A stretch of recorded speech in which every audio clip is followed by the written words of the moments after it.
Okay.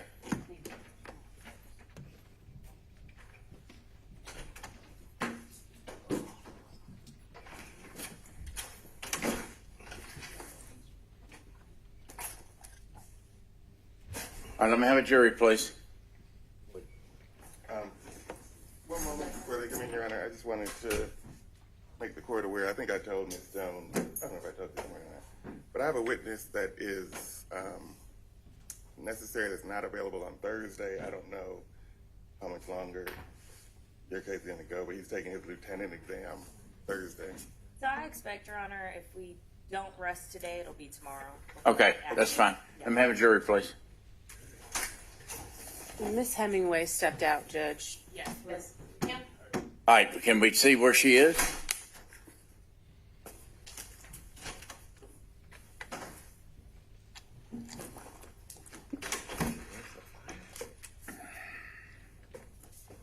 I mean, I need to be set up here, right here.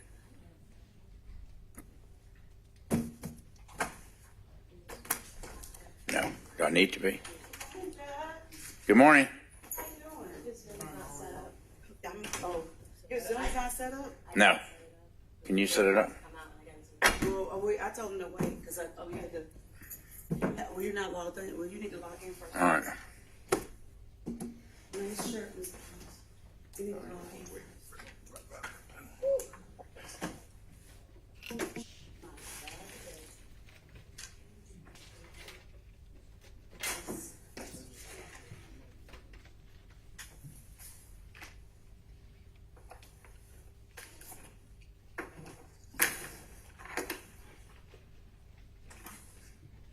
Okay, it's on.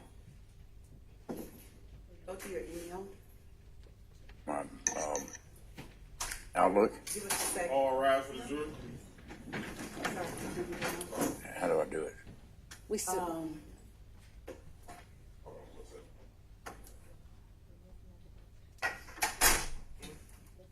Are they not ready? Wait. Yeah, we're waiting. Yeah, we're not ready. Let me see where she is. What do you want me to do?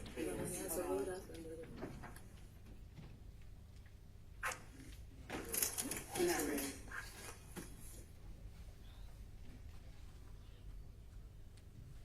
Oh, okay. All right, now we're ready. Hold on. We still don't have Miss Hemingway, Judge. She's right here. All right, let me have a jury. Judge, give me a second. It's taking a second to get online. All right.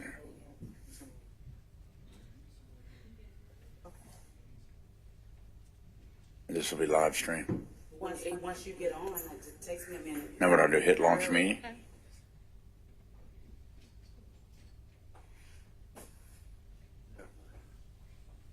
Now what do I do? You need to turn it. Camera on. Okay, hang on. No, it's not there. Join the computer audio. No, we do not connect. We're certainly acting like it. Unclick this and you'll be. Now, what do I do here? X out of that. Okay.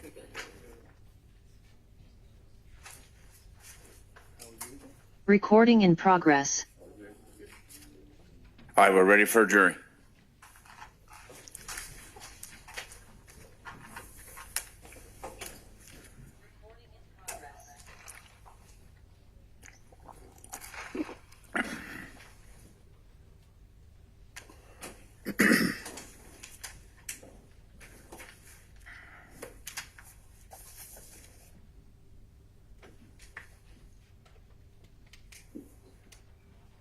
Good morning. Morning. Thank you again for coming back and for your service. Please be seated. Please call the state's next witness. They would call Miss Abby Holman.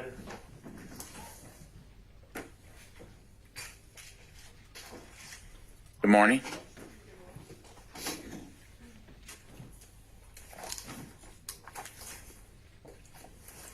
Raise your right hand. You swear upon the testimony you're about to report the truth, the whole truth, nothing but the truth. Okay? I do. You may be seated. Let your first and last name spell the vote, please. It's Abby Holman, ABBYHOLMAN. Please speak into the microphone. If I can move the chair. You can adjust the microphone. Good morning. Good morning. Ms. Holman, can you tell the jurors how you are currently employed? I am currently employed at the Georgia Bureau of Investigation in the Division of Forensic Sciences in the Firearm and Toolmark section. Okay. And Ms. Holman, how long have you been employed with the Georgia Bureau of Investigation or the GBI? I've been employed for about 4.5 years. Okay. And have you always worked within the firearms section in those 4 years?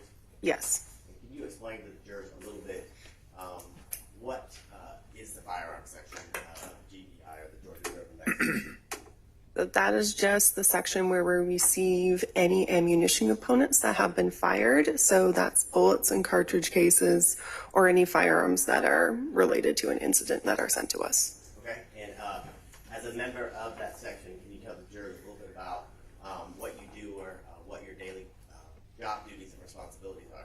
Yes, so my main duty as a firearms examiner is to determine whether a bullet or cartridge case, so there's fired ammunition components, have been fired from a particular firearm. If a firearm is not submitted with a case, it's to determine what type of firearm those ammunition components potentially could have been fired from. And can you tell the jurors a little bit about your educational training and background as it relates to what you just described that you do as a firearms examiner? Yes, so I have a Bachelor of Science in Forensic Science from the University of Tampa. Then after getting hired in the GBI in 2020, I went through a 20-month in-house training program. So this trained me in all of the areas that we provide services in. So it's going to be firearms, their operation, manufacture, and design, as well as ammunition. It's going to be the microscopic comparison of those fired ammunition components. And then we also provide serial number restoration, muzzle to target distance determination, and toolmark analysis. And you said you've been doing that, I guess, the entire 4 years that you've been with the GBI? Yes. Can you tell the jurors, in your time working as a firearms examiner, can you estimate for the jurors about how many cases that you worked while being a member of the GBI? My estimate would be around 180 cases. Okay. And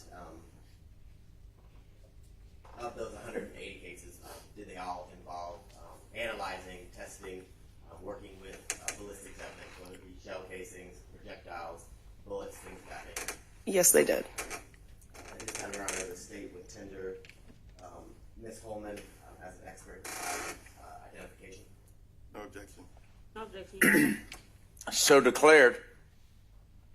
Now, I want to start, Ms. Holman. Can you explain to the jurors, are you able to determine how bullets and cartridge cases are fired from particular firearms? Yes, we are. And can you explain to the jurors a little bit about how you're able to do that? Sure. So when I receive a piece of evidence, whether it be a bullet or a cartridge case, I'm going to be looking at what we call class characteristics. So these characteristics are determined by the firearm manufacturer prior to the firearm being made. So these can be the same across many different manufacturers. And these class characteristics are different between bullets and cartridge cases. So bullets, for example, they interact with the barrel of the firearm, and typically the barrel has what we call rifling in it. This is a series of cut or impressed grooves in the barrel of a firearm, and they go at a certain twist. This will impart spin to that bullet, kind of like a quarterback throwing a football. It will be more accurate and it will go longer. So with that rifling, there can be a certain number of these lands and grooves. So you can have 5 lands and grooves, you can have 6 lands and grooves, and they can also go a left twist or a right twist. And then if those lands and grooves are measurable, we can also measure the widths of those lands and grooves. So those are all the class characteristics we're looking at to determine if this bullet could have been fired from the firearm. So if those class characteristics match, we'll then move on to our microscopic comparison. So we'll test fire the firearm, we'll get those bullets and cartridge cases to compare to the bullets and cartridge cases that we have received, and we will do a microscopic comparison. So this is done using a comparison microscope. It's essentially 2 biology high school class microscopes pushed together, and I can see through one lens my evidence on the left and my evidence on the right. So I can see these at the same magnification and lighting and compare them together. And we're looking at what we call individual characteristics at this point.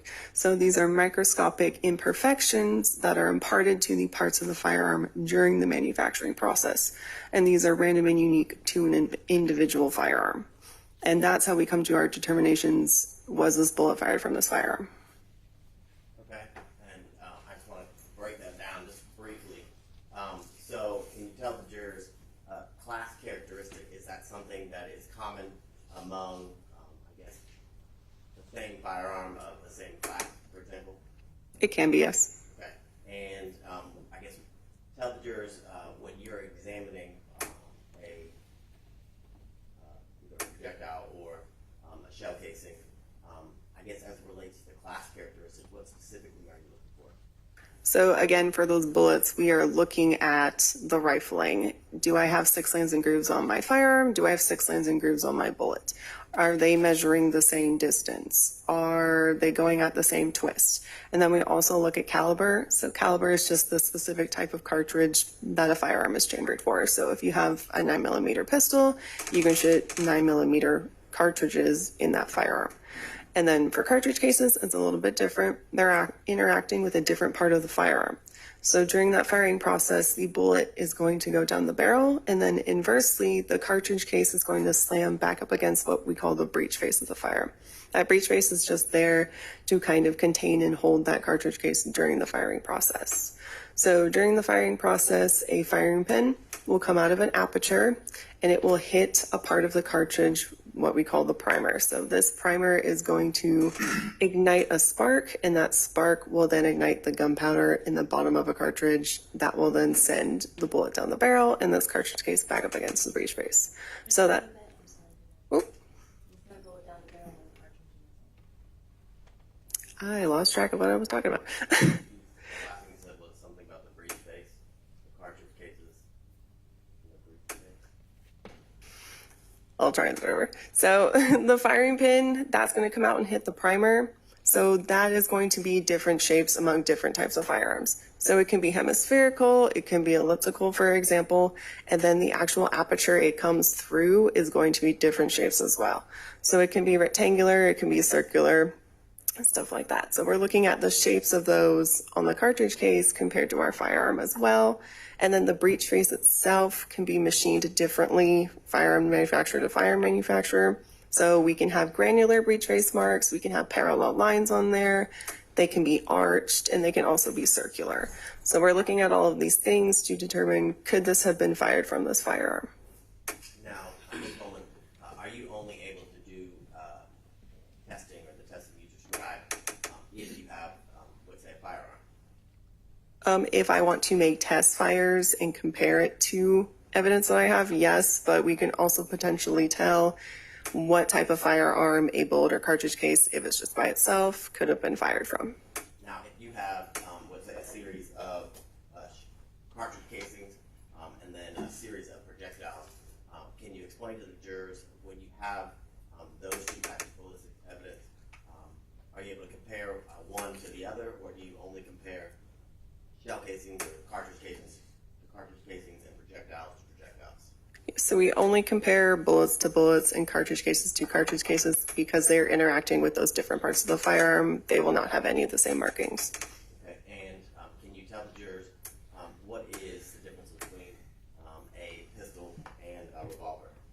So a pistol, the main difference is that those cartridge cases, once the firing process is done, they are going to be automatically ejected and extracted out of the firearm. With a revolver, you have to take them out manually. Now, can you tell the jurors as a part of your process and procedures after you've completed the testing and the procedures you just described, do you memorialize your findings or conclusions in a report each time? Yes, we do. And can you tell the jurors after you have done your testing and before a report is completed and released, can you explain to the jurors the process of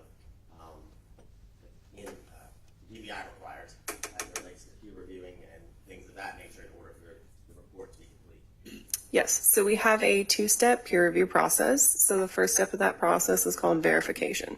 So after I've done any of my microscopic comparisons, all of that evidence is then given to a second qualified examiner. They're going to look at all of my evidence. They're going to come to their own conclusions about that evidence. And then if our conclusions are the same at the end of that process, I can then go ahead and draft my report. Once it is drafted, it will be peer reviewed by a third qualified examiner. So they are looking inside my case file at all of my documentation, all of my photos. They're making sure I followed all of our policies and procedures and that the conclusions on my report are supported by the data in my case file. Now, before you do the testing that you described, can you explain to the jury briefly the process and how you receive evidence that you're going to eventually do an analysis or perform a test on? Yes, so we receive evidence in one of three ways. It can be received by our evidence receiving section directly from the agency that is submitting it. They can put it in a lockbox and then we open it from the other side and that's how we get it. And then you can also ship evidence to us. So once we get the evidence and evidence receiving, those people will take the evidence, take photos of it. A division of forensic science case number is assigned to that particular case.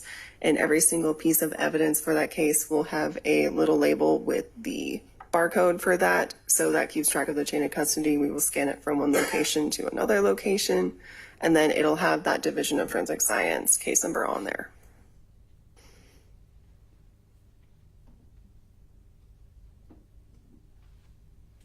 And when evidence is submitted by, let's say, different agencies as it relates to the same case, are there times where different DUFS case numbers are assigned to each piece of evidence?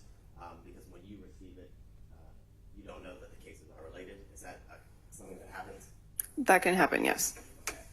And did you receive evidence as it relates to DUFS case number, DBI case number 2022-1007734? I did. Can you tell the jurors, if you recall, what evidence did you receive in early May? So I received a 38 class bullet fragment and a bullet jacket fragment. And, did you complete a report as it relates to the evidence that you received and the testing that you did on that evidence? Yes, I did. And I want to show you what's been marked as Exhibit 123.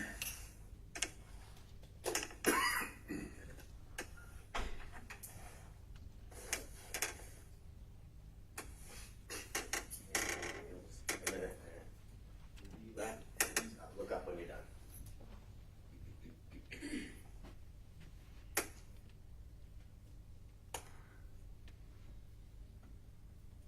And do you recognize what's been marked as States Exhibit 123? I do. And can you tell the jurors how you recognize it and what it is? This is the official report that I wrote for this case. It has the Division of Forensic Science case number at the top, and then it also has my signature at the bottom of the report. And is this report in States Exhibit 123 a fair and accurate copy of the report that you did as it relates to the evidence that you described that you received the bullet fragment item number 3 as it relates to this case? Yes. This time around, the state tender was marked as States Exhibit 123 in the evidence. No objection. No objection, Your Honor. So admitted, you may publish. Now, Ms. Holman, can you explain to the jurors or tell the jurors where did the evidence that you tested as it relates to this report, who was it submitted by, or where did it come from? It was submitted by the Fulton County Medical Examiner's Office. Okay. And can you tell the jurors what exactly was submitted, or what was the evidence that you reviewed? So I received a 38 class bullet fragment and then a jacket fragment as well. Can you explain to the jurors what's the difference between a bullet fragment and a jacket fragment? So typically when you have a whole bullet received, it will be jacketed in a metal. It can be copper, it can be nickel, and then inside of that will be lead typically. So I received a bullet fragment. It wasn't an entire bullet, it was damaged. And then I received just a part of that bullet jacket. So it's just going to be that copper or metal jacket with no lead attached to it. And I want to show you previously admitted into evidence that states Exhibit 122. And if you'll take a minute to look at that. Is that the evidence that you received from the Fulton County Medical Examiner's Office that you just described? Yes, it is. Okay. Now, can you explain to the jurors when you received that evidence, kind of the first steps that you took as it relates to the testing that you performed? So when I first received this, first thing I'm going to do is look at those class characteristics to determine potentially if I can give a list of firearms this was fired from, since there was no firearm submitted. So we're looking at the type of rifling, we're looking at does it go left or right, we're looking at if I can potentially give a caliber to this bullet, all of those class characteristics. Okay. And were you able to, from looking at the type of rifling, whether you were able to see if it went left or right, and the caliber of the fragments, were you able to come up with or provide a list of potential firearms that it was fired from? Yes, I was. Okay. And first, what caliber was the fragments that you tested in item number 3 from your report, statement 123? So the bullet fragment was damaged, so I gave sort of an umbrella class caliber. So 38 class is the caliber I gave this bullet. So within 38 class, you're going to have different specific calibers. So that includes 9mm, it includes 357 SIG, it includes 38 special. So there's a lot of different calibers underneath this. And since it was so damaged, I couldn't particularly tell what specific caliber this bullet was. Okay.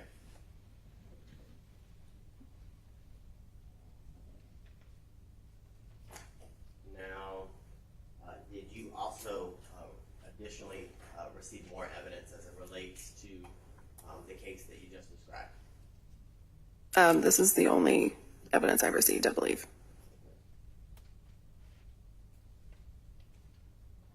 I want to show you what's been marked as State Exhibit 124.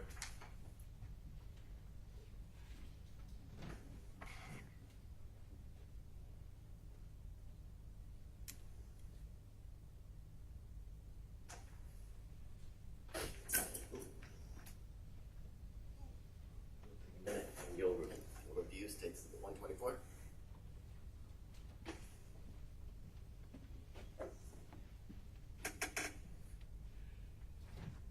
Do you recognize State Exhibit 124? Yes.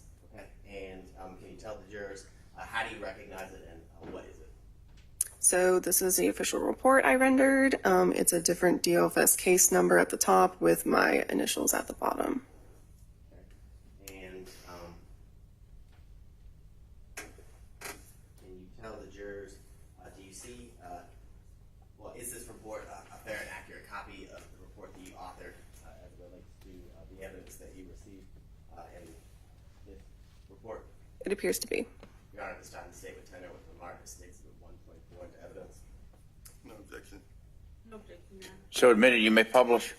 Now, Ms. Holman, do you see, you still have State Exhibit 123 in front of you as well? Yes. And if you're looking at State Exhibit 123 and 124, do you see under the heading or title case individuals where it says victim? Yes. Can you tell the jurors in both State Exhibit 123 and State Exhibit 124 what is the name of the victim on both of those reports? So on States Exhibit 123, the victim is Thomas Arnold, and then States Exhibit 124, I have the victim as Thomas Arnold. Okay. And is this an instance where there is two separate DOFS or GDI case numbers, but they are related cases? Yes. Okay. And as it relates to State's Exhibit 124, which is DOFS case number 20221005581. Can you tell the jurors the evidence that you received in relation to this case? Yes, so I received one 9mm cartridge case. And can you tell the jurors what agency or who did you receive that cartridge case from? So this cartridge case came from the Fulton County District Attorney's Office.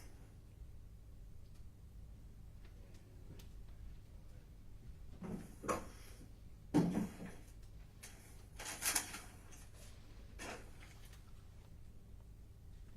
going to show you from entered into evidence previously as State's Exhibit 92. If you'll take a minute to look at that, do you recognize State's Exhibit 92? Yes, I do. And can you tell the jurors what is State's Exhibit 92 as it relates to the testing that you did and the items listed in State's Exhibit 124? So this is the 9mm cartridge case that I've received. And can you describe for the jurors, I know we talked about the evidence that you received and was reported in your report in State's Exhibit 123 were bullet fragments. Can you tell the jurors the process and the procedures or the initial testing that you do as it relates to this piece of evidence, a cartridge case? Yes, so this is the same process. We're going to be looking at the class characteristics of the cartridge case. So that firing pin impression, what shape is it? What shape is the aperture that it's going through? What are the breech face marks looking like? And we also have the extractor and ejector. So the extractor will actually pull the rim of that cartridge case out of the chamber. So that will leave a mark in a certain area on the rim of the cartridge case. And then the ejector will actually come out and hit that cartridge case and kick it out of the firearm. So that will be in a certain place and be a certain shape as well. So we're looking at all of these class characteristics to determine a potential firearm this could have been fired from. And when you're looking at the class characteristics that you saw as it relates to your review and analysis on this cartridge case, can you tell the jurors, were you able to come up with a list or determine a type of firearm in which this cartridge case was fired from? Yes, I was. And can you tell the jurors what was that firearm or what was that list? So it's consistent with being fired in Glock 9mm pistols. Okay, and can you explain to the jurors why or how were you able to make that specific finding as it relates to a Glock 9? Yes, so when we're looking at those class characteristics, we have an internal breech face database. So that's maintained by one of the examiners at the lab. It's known class characteristics from known firearms. So we have those breech face marks in there. We have what the firing pin shape is. We have what the aperture shape is. So we're going to plug all of the class characteristics of our cartridge case evidence into that database, and that will give us back a list of potential firearms that could have been fired from. Okay, and then just to go back to your report in State's Exhibit 123, within the list that you provided from the possible firearms that would fire the fragments, was one of the firearms listed within the list a Glock 9mm? Yes.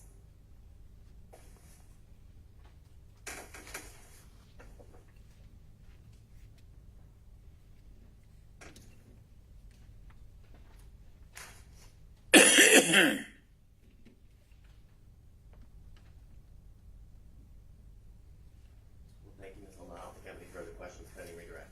Defense counsel may have some questions.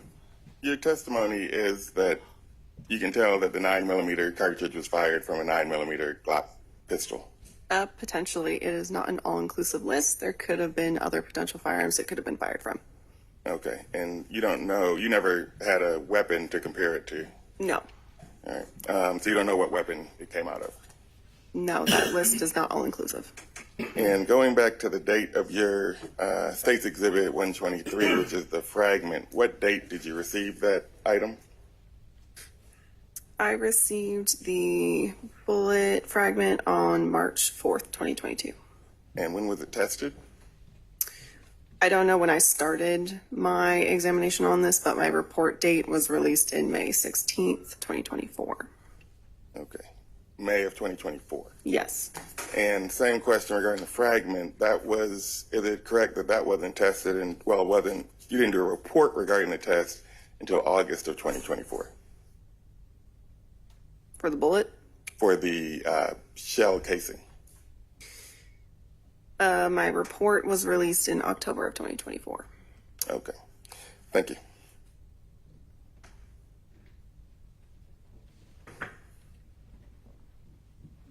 Good morning. Just one question. Normally, how long does it take to test the cartridge or the shell casing? It can depend. We do have a backlog of cases coming in, so we prioritize expedited case numbers that are going to court. We mainly work homicides at this point, so if anything is an aggravated assault or usually doesn't have a firearm associated with it, it could be any amount of time before we test it. Thank you. Anything further of this witness? Nothing, Brother Honor. May this witness be excused? Yes, Your Honor. You may be excused. Thank you. Thank you.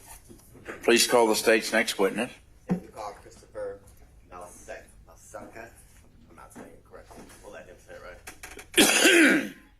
For the record, Miss Court Reporter is Maselka.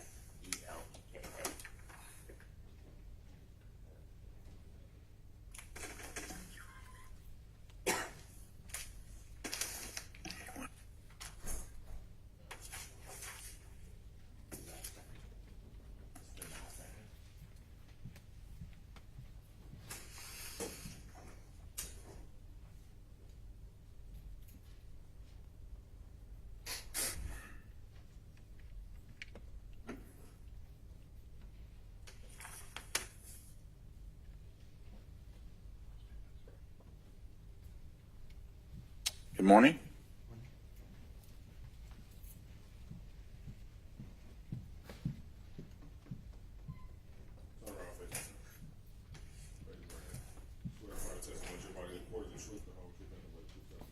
I do.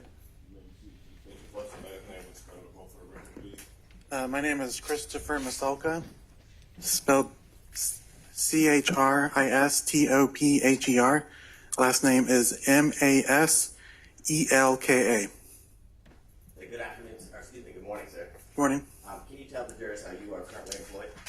I'm employed with the Georgia Bureau of Investigation in the Division of Forensic Sciences, also known as the State Crime Lab. I'm employed as a forensic toxicologist. And can you tell the jurors how long have you been employed with, worked with GBI? A little over 7 years. And in those 7 years, have you always worked in the forensics division? Yes. And can you tell the jurors specifically some of your job duties and responsibilities working in that division? My job in forensic toxicology is to test blood, urine, and other bodily specimens for the presence of alcohol and drugs. And can you tell the jurors a little bit about your educational background and the training that you've received in order to test blood for the substance that you just described? I've earned my Bachelor's of Science in Chemistry from Kennesaw State University, and then I've undergone the training program through the GBI for forensic toxicology, where we go over blood alcohol testing, the process, how the testing works, how the pharmacology of alcohol, as in what it does to the body and what the body does to it. We go over the instrumentation, how the instrumentation works, how to use the instrumentation, how to do maintenance on the instrumentation. We go over the reporting process, how to issue reports. We'll go over a peer review process. After all the training, we do a proficiency testing to show that I'm competent in performing the tests and reporting out. And that's my training. Well, you're here, so I'm assuming you passed, right? Sorry? I said you're here, so I'm assuming you passed, right? Oh, yes. Okay, you said you've been doing that for the last 7 years? Well, I've been doing forensic toxicology for about 4 years. I was a forensic serologist before that. Okay. And can you explain to the jurors, I guess, what is forensic toxicology specifically? It's just we test blood and urine and other bodily specimens for the presence of drugs and alcohol. Okay. And you said that you've been doing that for the last a little over 4 years? Yes. And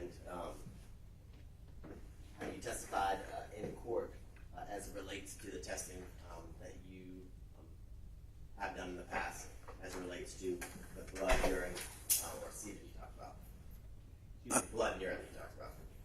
Yes, I've testified 8 times for blood alcohol testing, and I've testified 8 times for forensic serology. Okay. And Your Honor, this time, State Pretender Mr. Malseca as an expert in forensic toxicology. No objection. No objection, Your Honor. So declared. And Mr. Malseca, I want to draw your attention to DOFS case number 2022-1007734. Do you recognize that GBI case number? Is that again? Say that again? Yeah, repeat it. Sorry, do you recognize that case number as a case that you received evidence and worked on? Yes. And can you tell the jurors what evidence did you receive and how did you receive it? Do you mind if I look at my notes? Sure. That'll help refresh your recollection.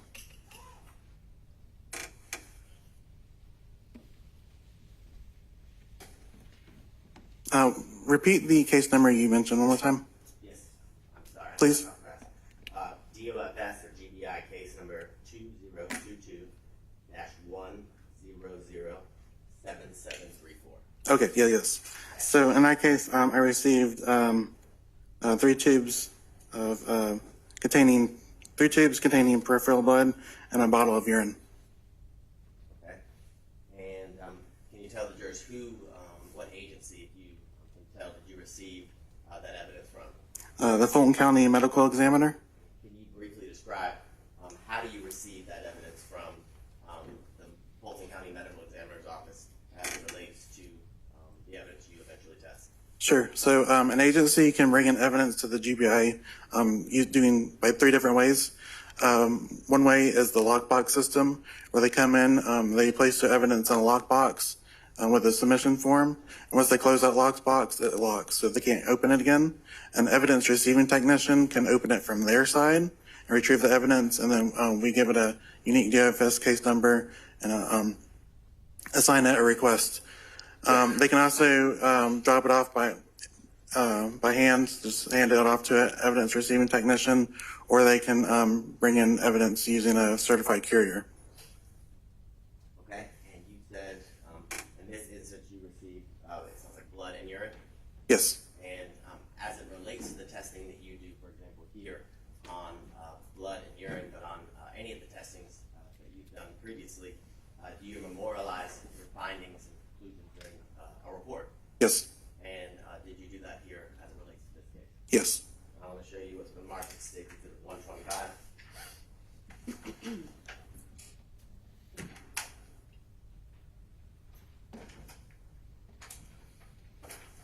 I was marked on that side, I apologize.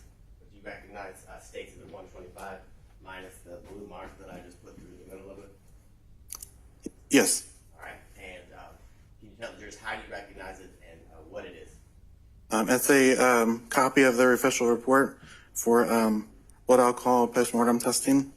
Okay, and it's a fair and accurate copy of the report that you did as it relates to your conclusions and findings in this case. Yes.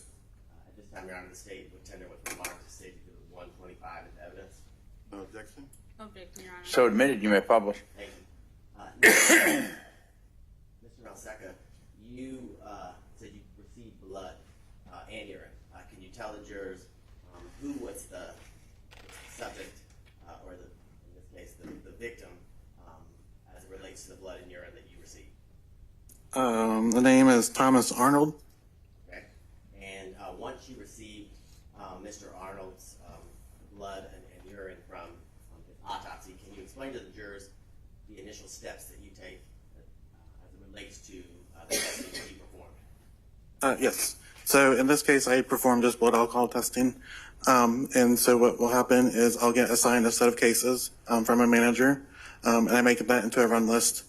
And then I will retrieve all the evidence from our cold storage. And then the items have a barcode on them, so I can scan for electronically for the chain of custody, so they show that they're in my possession. I will take all the evidence items, place them on a cart, and I'll put them in order based off of the evidence items. So, if we start off with evidence number 1, I'll go from 1, 2, 3, 4, and so forth, and set that in order. For when I would test it, I will open each item one at a time. I'll make sure that the case number matches the vial or the little glass jar that I'm dispensing a sample of the blood into, and it matches my run list. I will dispense a sample into the vial. I will cap the vial, and then I'll put an aluminum frame on the vial and then crimp it so it's permanently sealed. And then I will place the tubes back into its packaging and heat seal it, meaning I melt the plastic packaging together so it can't be opened again, and then initial it, and then put that away and move on to the next item. And I'll do that for all the blood that I'm assigned for that case, or for that run. And then I'll do it again. So I'll take all the blood back out and put them in order, but this time I put them in descending order. So it'll be like from case number 10, case number 9, case number 8, and so forth. So I'll test them all again, but in descending order. And then I'll place both of those samples for each item onto our instrument. And the instrument is called a headspace gas chromatography mass spectrometry with a flame ionization detector, which is it's very long. We just call it a GC, or GC mass spec for short. This is what we use to get the concentration that I report out, and also the mass spec portion of the instrument is used for to identify that the alcohol I'm looking at is the alcohol that I'm supposed to be looking at. And then from there, I'll have the data to issue a report. Okay. And is your work that you just described, all the science that a lot of us probably went right over all of our heads, is it peer reviewed? Yes. And can you explain to jurors a little bit about the peer review process as relates to testing that you did? So once I make up my report, it goes into a status called draft complete, and the next part it needs to be peer reviewed before it gets released. So another scientist that's trained in blood alcohol testing will look at my report and then look at all my data to make sure that they come up with the same conclusions that I did and that everything on my report is correct, and then it will get released out. Okay. And prior to the release of your report, just to back up to your testing, I want to make sure that we all understand. So you take some of the blood that you received and you put it in I call it a big spinner thing, right? Big spitter thing? No. What do you call, how do you separate the blood from the alcohol? The alcohol from the blood, excuse me. Well, the instrument actually does that. So what I do is I'll put it in a little tiny glass jar, a glass vial. I dispense 100 microliters, which is just a few drops of blood, really, in this jar, and it goes into the instrument. The first part of this instrument is the headspace, and what this does is basically an oven. It just heats up the vial, and ethyl alcohol is volatile. So what it's going to do is it's going to have a portion of it that's in the blood and a portion of it that is in the glass vial, but in the top above the liquid into the gas.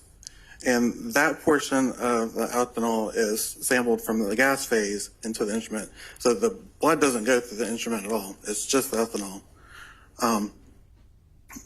And that's how we test it. Okay. And once you did those testings, or that test, can you explain to the jurors what your findings and conclusions were as it relates to the BAC, or the blood alcohol, for Mr. Thomas Arnold? Ethyl alcohol result by gas chromatography is 0.242 plus or minus 0.012 grams per 100 milliliters. All right. Can you tell me what do you mean, or what is 0.242? What does that mean? Can you explain to the jurors that? So for every 100 milliliters of blood, it contains about 0.242 grams of alcohol, or ethyl alcohol. And can you, based on your training and educational background experience, tell the jurors some of the effects that a person could be feeling if they have a blood alcohol content level of 0.242? Yes. So ethyl alcohol is a CNS depressant, a central nervous system depressant. So it's going to slow down the the information processing that goes from your brain onto your nervous system. So the first thing that will get affected is going to be judgment, your attention, your ability to control. It also increases inhibitions, meaning you're more likely to take risks. And then further on, when we get more to a point 2.4, is going to affect your peripheral vision, your acuity. So it's going to be harder to see things. It's going to be harder to see things from a distance, and then something in front of you and make that adjustment. It could cause, at a 0.24, you can start causing drowsiness, make it harder for a person to stand, or it might impair their balance. And also it can affect motor sensory control, meaning that, for example, if you go to pick up something off of a table, you might miss grabbing it for the first time, trying to grab it. And also it can affect your emotions. It can destabilize your emotions, and it can also exacerbate your emotions as well. Thank you, sir. I don't believe I have any further questions at this time. Okay. Defense counsel may have a few. I don't have any questions for this witness, Your Honor.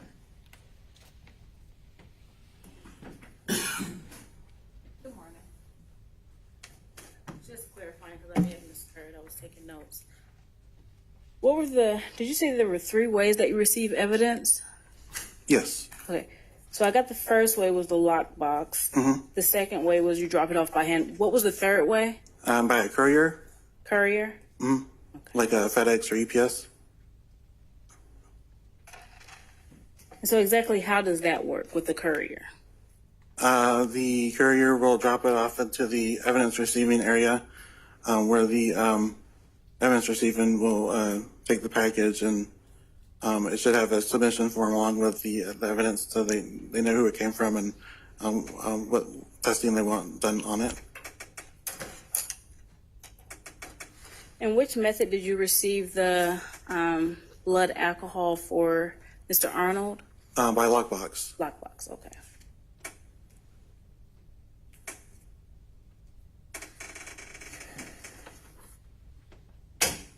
I don't have any other questions. Thank you. May this witness be excused? Yes, Your Honor.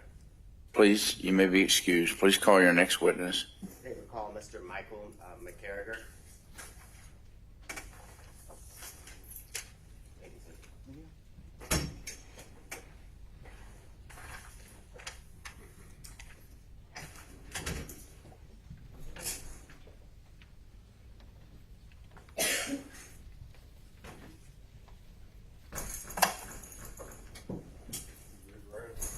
Certifying testimony should be reported to the call to the I do. You may proceed. Please take the first and last name and spell the vote for the record, please.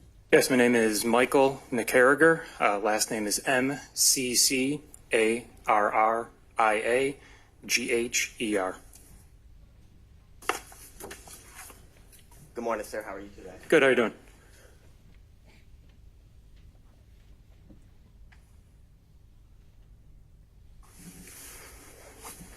Can you tell the jurors, I'm sorry for the pause, how you are currently employed, sir? Yes, I'm the manager of the trace evidence section at the Georgia Bureau of Investigation.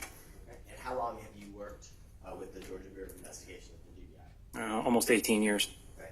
And you said you currently are the manager of the trace section? Yes, that's correct.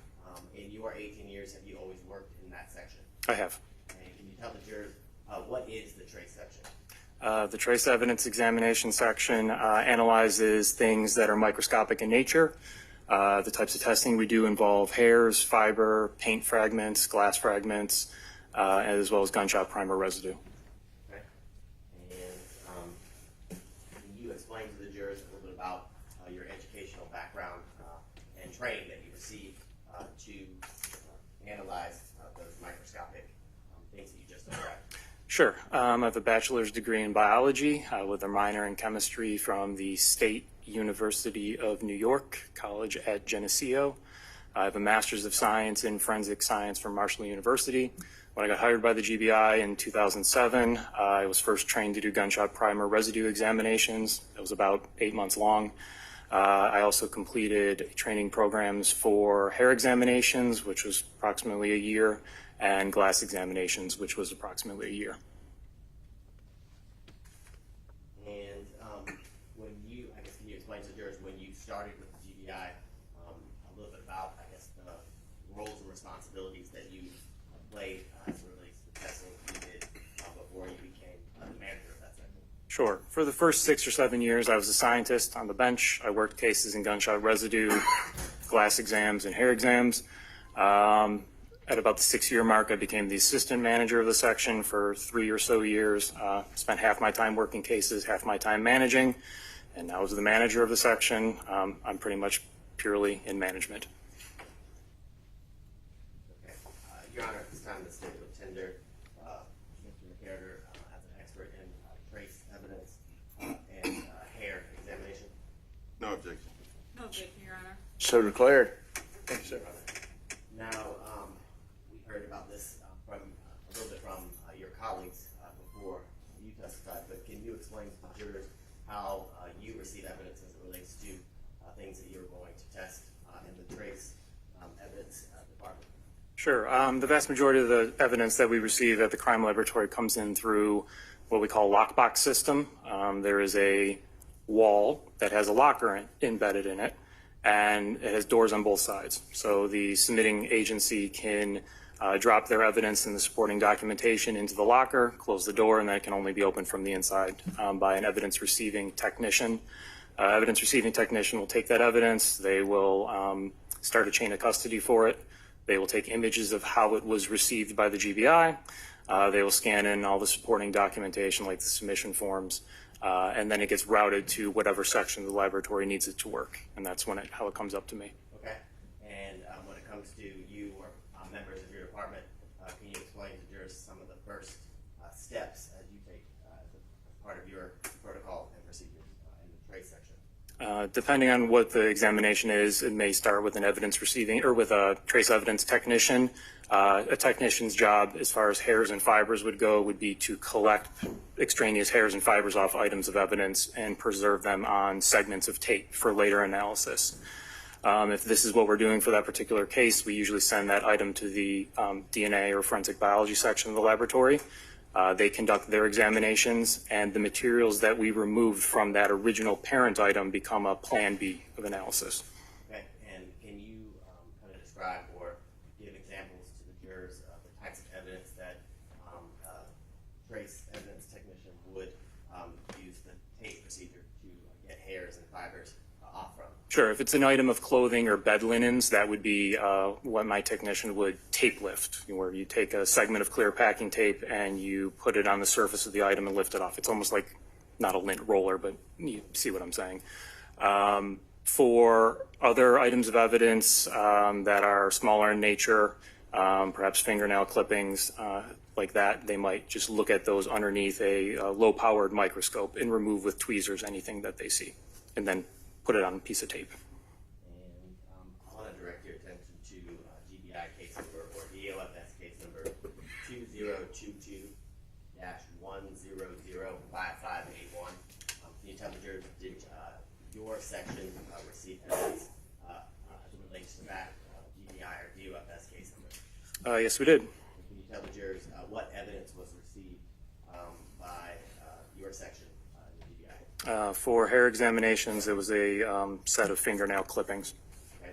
And can you explain to the jurors, once those fingernail clippings were received, what testing or procedure as it relates to collecting trace evidence or that microscopic evidence that you described was done? Trace evidence processing service was completed by one of my technicians, which would again involve her looking at the fingernail clippings underneath a low-powered microscope, removing any extraneous hairs and fibers, and putting them on tape for later analysis. Okay. And was a report generated as it relates to the receiving of the evidence as well as the processing procedures that were performed? Yes. Okay. I want to show you what's been marked. I guess, Your Honor, I have a tender what's been marked as states 126 and 127 evidence by way of stipulation by all parties. So admitted. Now, I want to show you those exhibits 126 and 127. In State Exhibit 126, can you tell the jurors what are we looking at there? This is what we call a case status update alerting the submitting agency that the collection that I just described was performed. Okay. And then in State Exhibit 127, can you explain to the jurors what that report memorializes as it relates to the procedures that were performed? At a later date, the potential hairs and fibers that were removed were viewed by a hair examiner, and no hairs were actually amongst that material, just fibers. And the materials that were examined were what again? Extraneous possible hairs and fibers that were removed from the fingernail clippings. Okay. And the fingernail clippings of who would look at your report, can you tell us? Yeah, they were identified to the laboratory as the fingernail clippings of a Thomas Arnold. And can you tell the jurors from looking at State's Exhibit 127 who those fingernail clippings or those items of evidence that were examined by the trace section were received from? They were received by, in this instance, the Fulton County District Attorney Office, B. Higgins. And ultimately, did those items... Actually, I'd like to clarify. At a later date, the materials that were removed were submitted back to the laboratory by B. Higgins. The original submission of the fingernail clippings were from an N parent at the Atlanta Police Department. My apologies.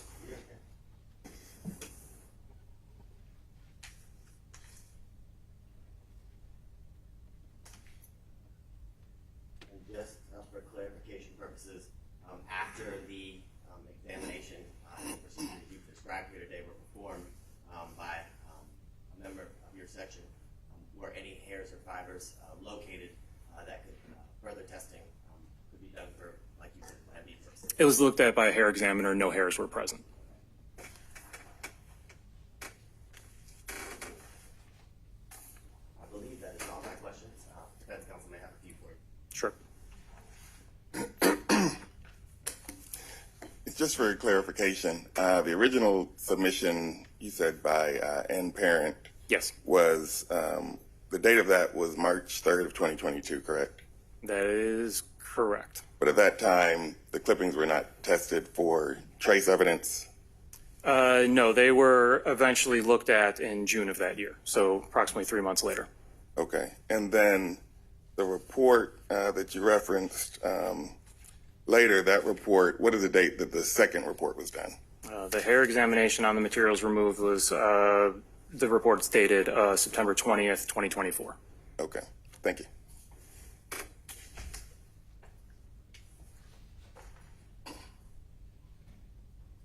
One moment, Your Honor.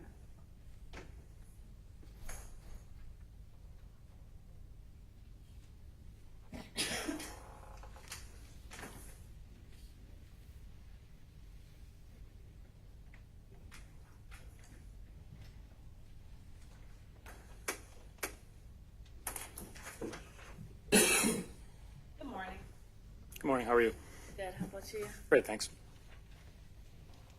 Now you said that you initially, there was clear packaging tape that was initially used to retrieve the fibers and any hair follicles.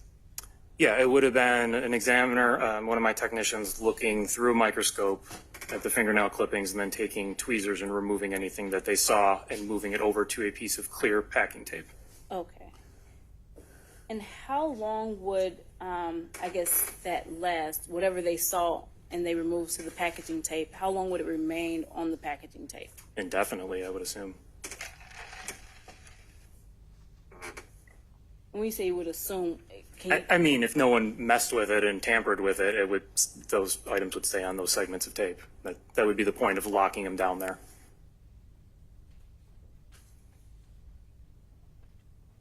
I don't have any other questions. Thank you. Anything further to this witness? And as it relates to this case, you have no knowledge of any tampering with any sort of evidence as it relates to what you testified to, right? No, sir. Yes, that's it, Your Honor. All right, sir, you may be excused. Let's take a 5-minute break. We've been going about an hour. Thank you. Your Honor.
Recording stopped.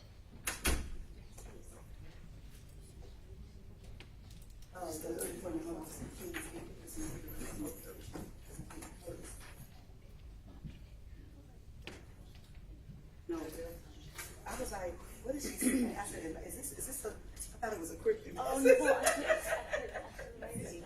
no, I figured it out. I said, which bag? And I'm standing there, which bag does she want? I said, who's gonna die? I was like, come 911. She ain't got nothing a bag to help these people in here. I started to finish. Thank you for that. Oh, you're welcome. You are quite welcome. I had to laugh at myself.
let me have the jury, please. Please call your next witness.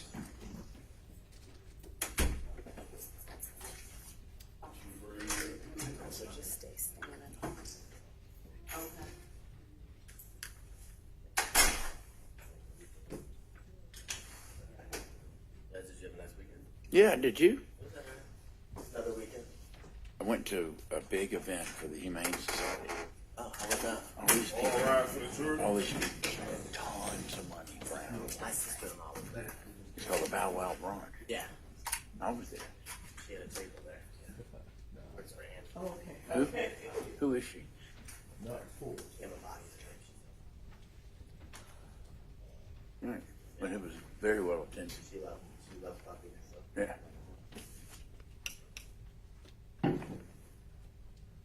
All true the present count, Your Honor. Please be seated. Thank you. Please call your next witness. David Coleman, Destiny Mason.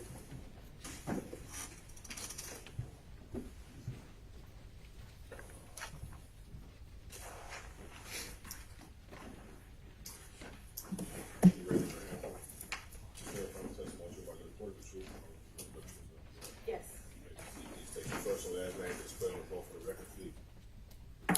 Destiny, Destinee, Mason, Mason. Good morning, Ms. Mason.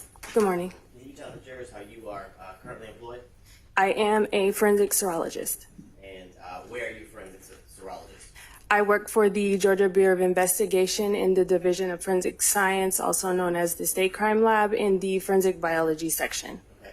How long have you been a employee or a member of the GBI, specifically the Forensic Sciences or the Forensic Biology section? 4 years. Okay. And in those years, have you always worked in the forensic serology area or section of the GBI? Yes, I have. Can you explain to the jurors a little bit about your daily job responsibilities and duties as a forensic serologist at the GBI?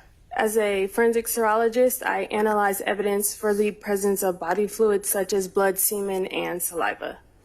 And can you explain to the jurors a little bit about your educational background and the training that you received either in school as well as with the GBI in order to perform the testing of a forensic serologist? I received my Bachelor's of Science degree in biology from the University of California, Riverside in 2012.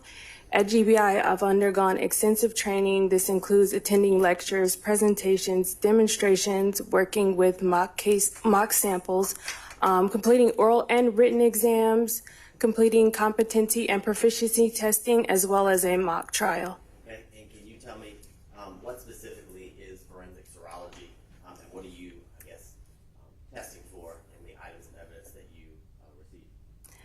For the items of evidence, we're testing for body fluids, like I said, blood, semen, or saliva. Okay. And at this time, Your Honor, the state would tender Ms. Destiny Mason as a expert in forensic serology. No objection? No objection, Your Honor. So declared. And Ms. Mason, we've heard from some of your colleagues from the GBI here today. Do you receive evidence in your section as it relates to the testing you do in forensic serology in a similar fashion that they described through a lockbox, courier, and things of that nature? Yes, that is correct. Okay. And can you tell the jurors as it relates to GBI case number or DOFS case number 2022-1005581, did you receive evidence as it relates to that case? Yes, I did. And can you tell the jurors what evidence did you receive in relation to that unique or specialized case number as it relates to this case? I received a Minute Maid bottle. Okay. And can you tell the jurors after you perform your analysis and your testing, do you memorialize your findings and conclusions always in a report? Yes, I do. Okay. And did you do that as it relates to this case? Yes, I did. I want to show you pretty much for identification purposes, State Exhibit 128. And if you'll take a look at that, do you recognize State Exhibit 128? Yes, I do. And can you tell the jurors how you recognize it and what it is? It is a report from DOFS case number 2022-100-5581. It is a report I created for the saliva analysis I conducted. Okay. And is that the analysis you what you previously referenced as the Minute Maid bottle. Yes, it is. Is that report in States Exhibit 128 a fair and accurate copy of the report that you actually created and memorialized your findings and conclusions? Yes, it is. Your Honor, at this time, the statement of tender was marked as States Exhibit 128 to evidence. No objection. No objection, Your Honor. So admitted, you may publish. Thank you, Judge. Now, Hey. this motion, I want to make sure.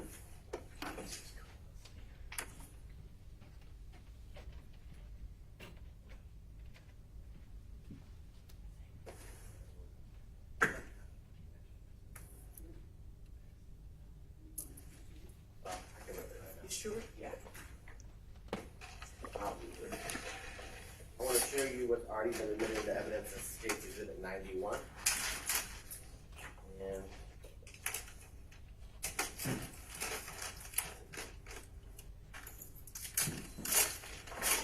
do you recognize States Exhibit 91 if you want to look inside?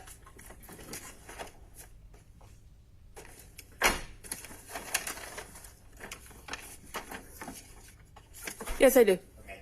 And what is what's already been admitted into evidence as States Exhibit 91? It's a Minute Maid bottle. Okay, and is that the Minute Maid bottle that you received and ultimately did the testing that you're here for today? Yes, it is. Okay. Now, once you receive that bottle, can you describe for the jurors a little bit about the first steps that you take and the processes and procedures that you do for your testing for your saliva? For saliva analysis, I will take 2 swabs, one wet, one dry, and I will swab the mouth area of the bottle, so the inside and the outside of the mouth area, as well as the inside of the cap. Then I will take small cuttings from those 2 swabs and add chemicals and observe if a color change occurs. If it is positive, it turns a blue color. If it is negative, it turns a clear color. Let me ask this question. How come you take this is a swabbing or swab, one wet and one dry? Why do you do that? To retrieve these possible saliva on the evidence. And you said once you take those swabbings, you said you have to take a cutting. Take small cuttings from both swabs, yes. And then once you've got your cuttings that you're going to do your testing on, can you describe for the jurors what is done in order to get the blue or remain clear result? So we'll add the cuttings to a small tube, and then we'll add chemicals to that tube. And if saliva is present on the small cuttings, it'll turn a blue color. If it is negative, it will not turn a color. It will just remain clear. And can you describe for the jurors what kind of chemicals are you using or putting in the tube with the cutting in order to get a positive result for saliva or a result that remains clear where indicates there's no presence of saliva? It is a blue tab that we add to prepare a solution, and then we add it to the cuttings. And if saliva is present, it will release the blue color into the tube. Okay. And in the testing that you performed here for this case on the cuttings that you described from the swabs from the inside and outside of the rim of the bottle of the cap, what were the conclusions you were able to come to as it relates to your testing? The Minute Maid bottle was negative for the presence of saliva. Okay. And on your report, it says failed to reveal the presence of amylase and enzymatic constituent of saliva. Yes, that's correct. That's what you're looking for? Yes, that is correct.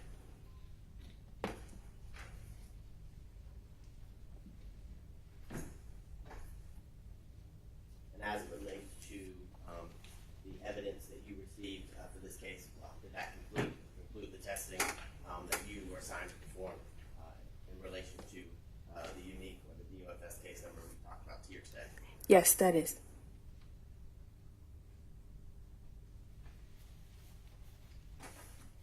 Well, thank you very much, Ms. Mason. I don't have any further questions. Good morning. Good morning.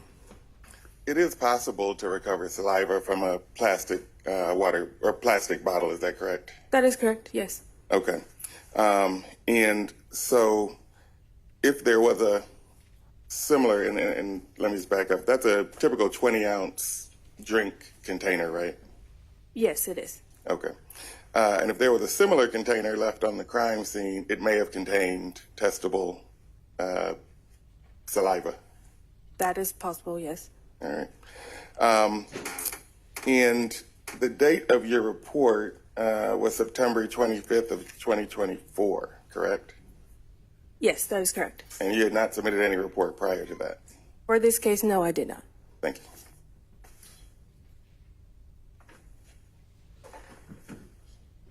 Good morning. Good morning.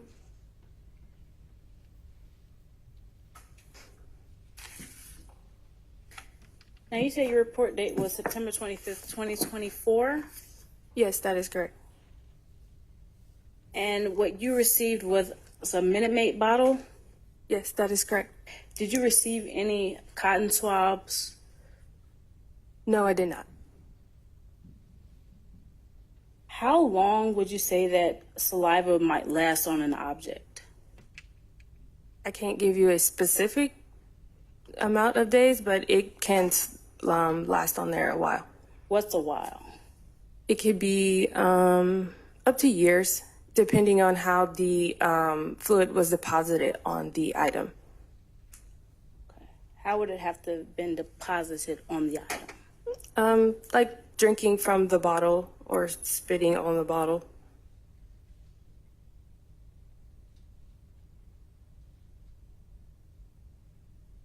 Would it last longer if it had been swabbed and preserved versus just having the bottle itself? No, if there's saliva present and there was nothing to, there was no possible, like the top was on, the lid was on, and there was no water present or anything like that, it should still be on the bottle. You said the top was on, no water present. How long would water last where you would notice there was water on the bottle?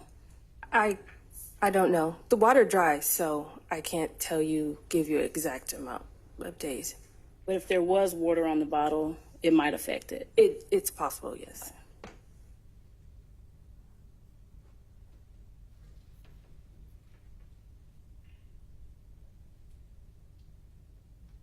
Is there a specific proper procedure to preserve saliva on an object? Well, we typically ask for the agency to put the item in a brown paper bag and store it in a cool place. And when you received the item, where was it stored? We have a locker that we place evidence in the forensic biology section. And was that a cool place? Yes, it is.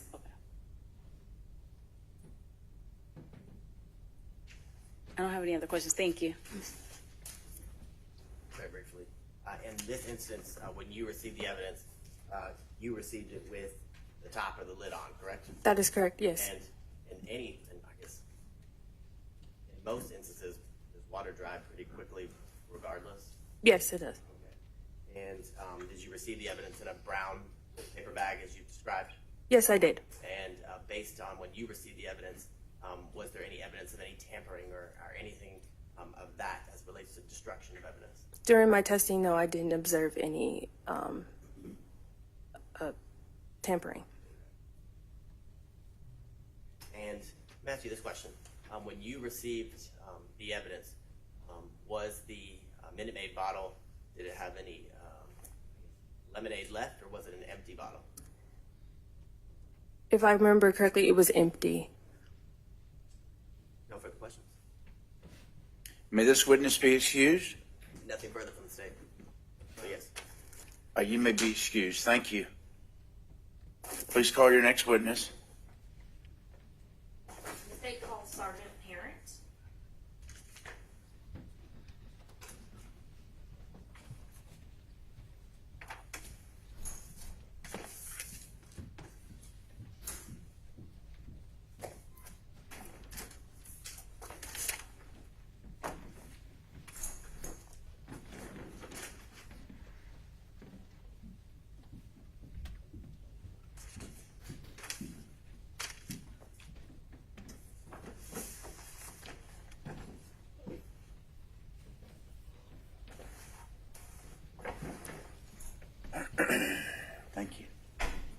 Morning, Sergeant. Morning. Up here. Sorry, I heard it coming from behind me. That got me a little off there.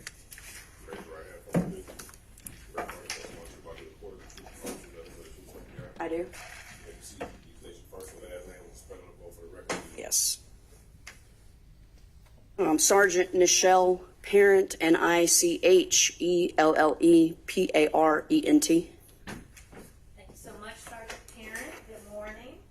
And can you please tell us, where are you currently employed? Currently employed with the City of Atlanta Police Department. I am now a supervisor, sergeant for Zone 5, which is a downtown district for here, over their quality of life unit. Now, how long have you been with City of Atlanta Police Department? I just hit my 15th anniversary a couple months ago. Happy anniversary. And were you in the same position back in February of 2022? I was not. Okay. What position were you in then? I was currently assigned at that time to the Homicide Division as a detective. And tell us, what does a homicide detective with that division of, or the homicide division of City of Atlanta, what do they do? So there's several things that encompass the Homicide Division. We handle adult missing persons, and we respond out to homicide cases. We either are assigned a case based on where we fall in a rotation of assigned cases, or if we're not actively working a case that's now assigned. Like, for example, if I was assigned a case today, I would be the primary. If you're not the primary on that case, then you're assisting other detectives on their crime scenes on their case that they're assigned.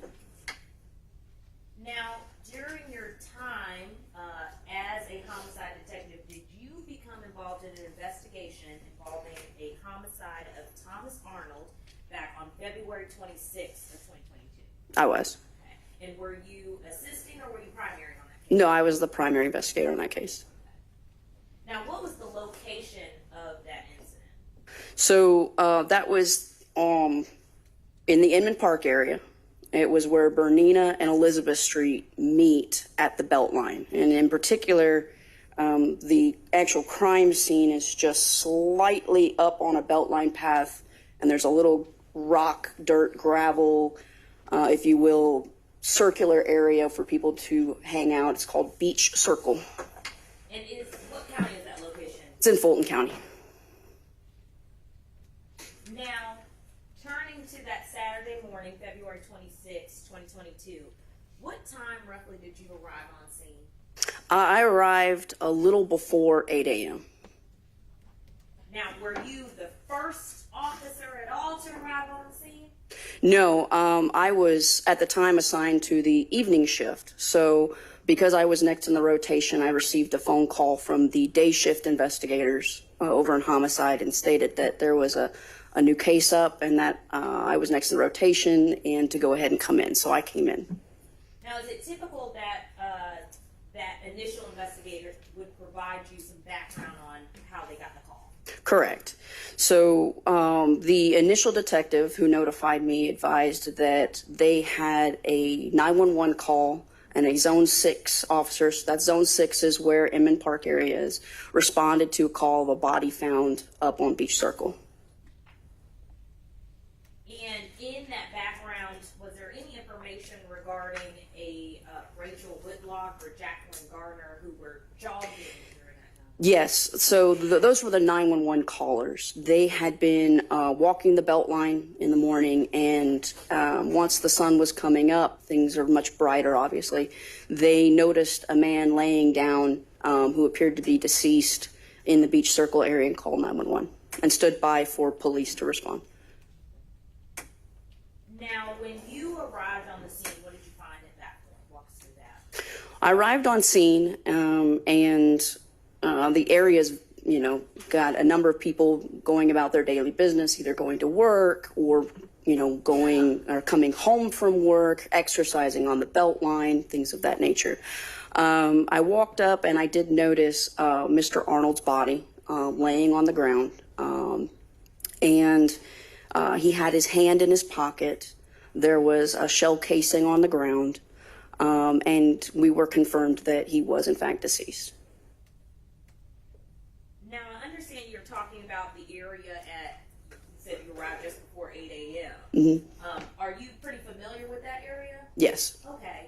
Would it be just as busy, people exercising, going to work, all that around, say, 10:50, 11 p.m.?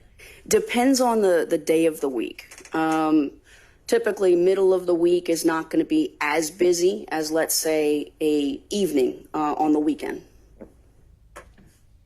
And when you arrived, you said that you observed Mr. Arnold. He had one hand in his pocket. Were there any contents found on, or items found on Mr. Arnold? Yes, what was interesting was that Mr. Arnold still had his watch on. He still had his phone with him. He still had his wallet with credit cards and money. He still had all his personal identification on him. None of those items had been taken. Did you locate any car keys on his person? No, there were no car keys on his person. Now, did you speak to any witnesses when you arrived on the scene? I did. There was two gentlemen, Mr. Steve Carlin and Sidney Ward, who came to the crime scene while we were processing it, and advised that they were longtime friends and had been with Mr. Arnold the night before. And in detailing, I guess, that night before, were they able to provide you with some locations tied to that evening before? They were. They gave a detailed account of the evening. They started the evening meeting with Mr. Arnold over at Hampton and Hudson Restaurant, which is also in the Inman Park area. Then they went to, following Hampton and Hudson, they went to Pure Taqueria and were there meeting with, socializing with their bar friends. The staff there affectionately knew them as the Three Amigos. They were regulars there. Now, on the screen in front of you, I'm going to display what's been previously tendered into evidence at State's Exhibit 5, so we can kind of orient ourselves to this area.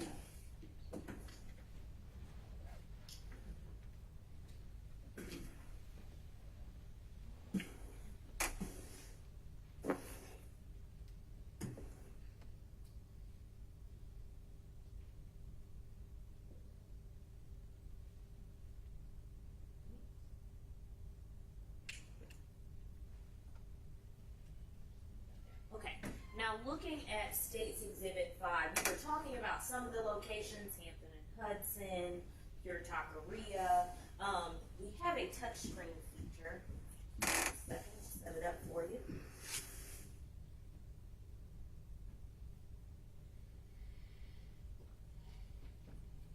Okay. If you could please orient us to Pure Taqueria. Pure Taqueria is going to be right here, this little corner of the building. Okay. And Hampton and Hudson, that location, where would that be? That's going to be, and I kind of can't see it because of the bottom there, but it's going to be right around this area. Okay. And which street are we on at that point? That point, you're on North Highland, yes, North Highland Ave. And then Pure Taqueria we see is kind of on a corner. What two streets do we have there? So you have North Highland Ave, and then you have Elizabeth that kind of makes this turn. And then if we are looking at that BeltLine area, where can you circle that area for us? So this is one of the BeltLine trails, and it comes up this way. Then you have these connection paths right here.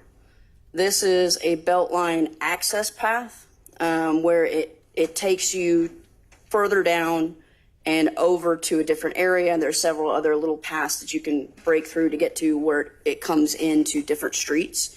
But your main BeltLine is going to follow here, and then there's a skate park right over here on the other side of the interstate.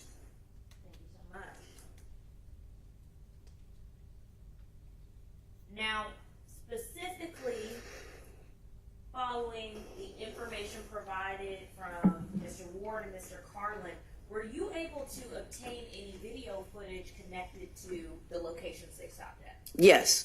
So we went to, myself and various assistants from the homicide unit went to check on video footage to confirm, their accounts of where they went and kind of establish a basic timeline for the evening for the victim. And so we went to Hampton and Hudson, and they were familiar with the three of them. Again, they're regulars in the community. They were able to provide footage from the bar showing that they were there. We then went to Pure Taqueria, and the staff remembers them there.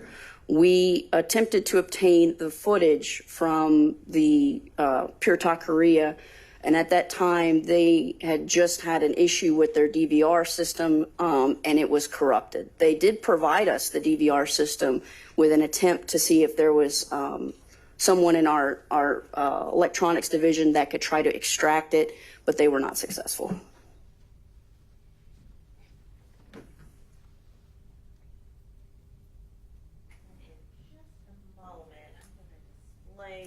Was been previously tendered into evidence as State's Exhibit 4, A, B, and C. On that same screen in front of me.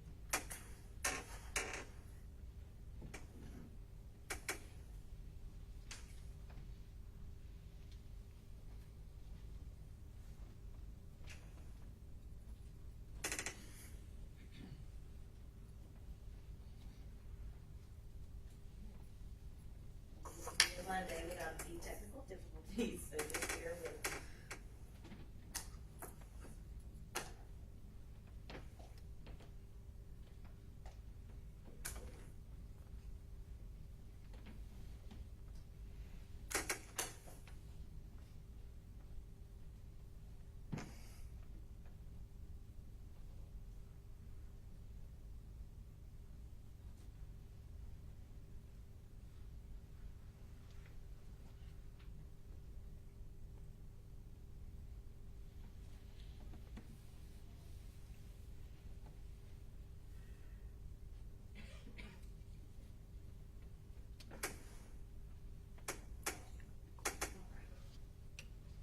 Now, looking at State's Exhibit 4, is this the footage that was provided by Hampton and Hudson of that evening? It is. Okay.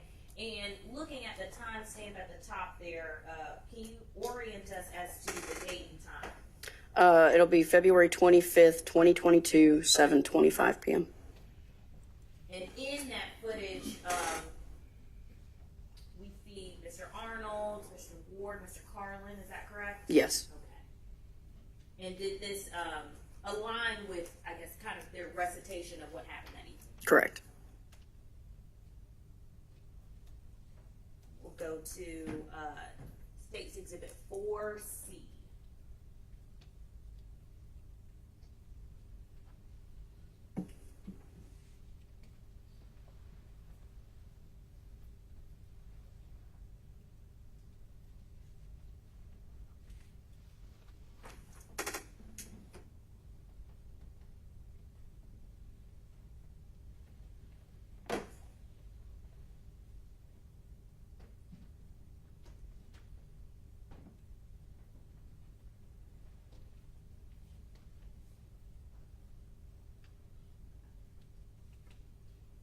Just press and play on State's Exhibit 4C.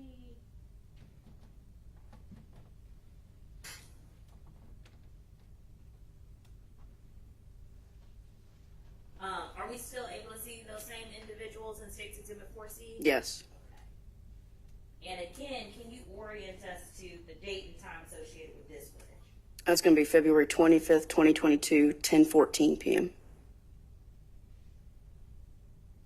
Again, did this align with Mr. Ward and Mr. Carlin's explanation of what had occurred earlier in that evening? Yes, it did.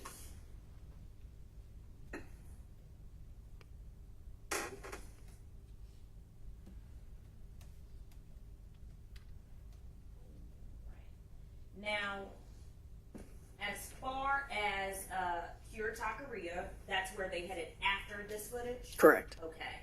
And you walked us through. They provided a DVR, but you weren't able to get any footage from that? That's correct. Okay. Did they provide you with any documentation?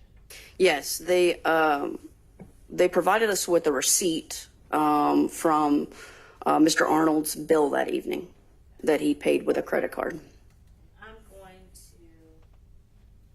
place on the screen what has been previously entered in the evidence as State's Exhibit 7.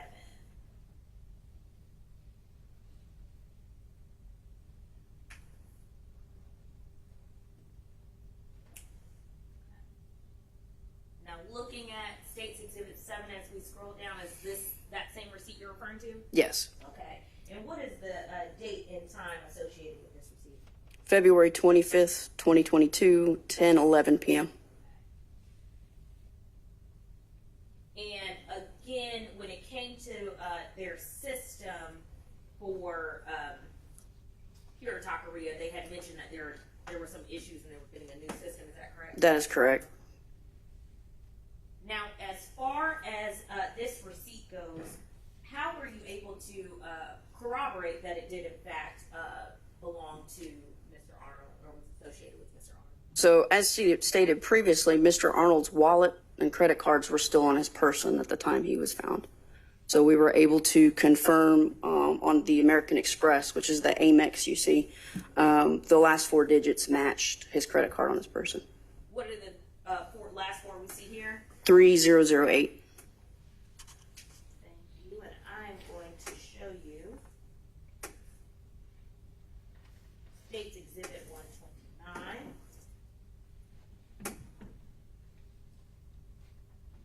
And let me ask this, at any point did you photograph and memorialize the contents of Mr. Arnold's wallet? Yes.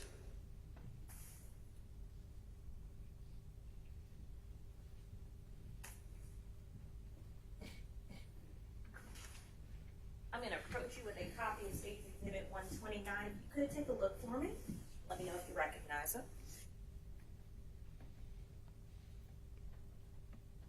Yes, so those items, what I did was I took the contents of his wallet out and scanned them on our photocopier in the office, the fronts and backs of the items to include the cash that he had with him, so documenting all the contents of his wallet. And is State's 129 a true and accurate copy of that Xerox that you made of all the contents? Yes.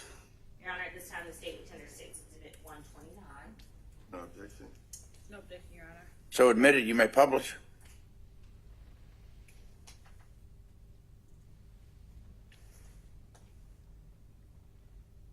And on the screen in front of you, we will begin with page 1 of State's Exhibit 129.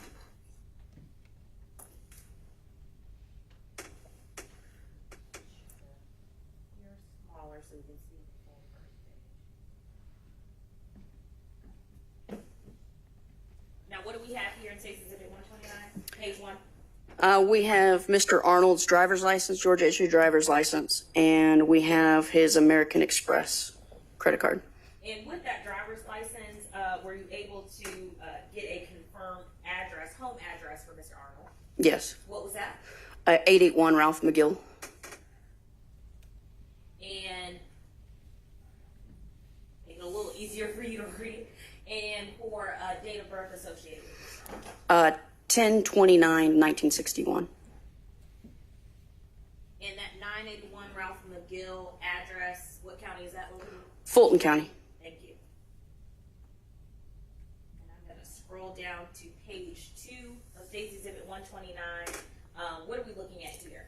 That's the back of the earlier American Express credit card. And what are the last 4 digits? 3008.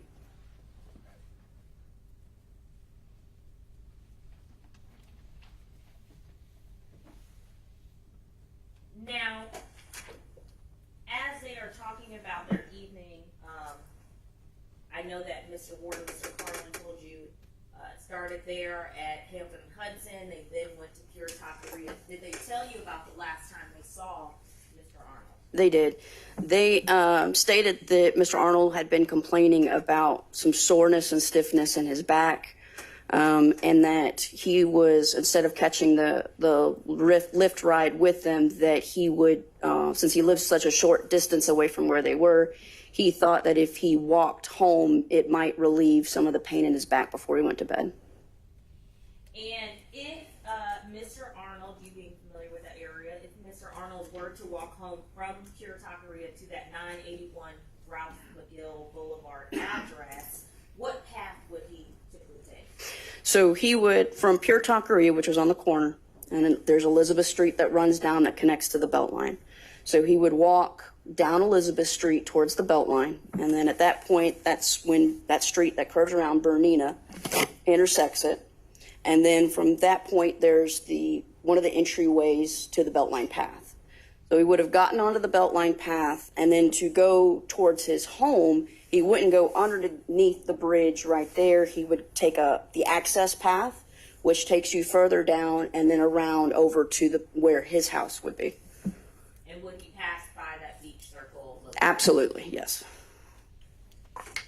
Now, and I apologize if you already said this, did Mr. Ward and Mr. Carlin explain how they got home that evening? Yes, they did.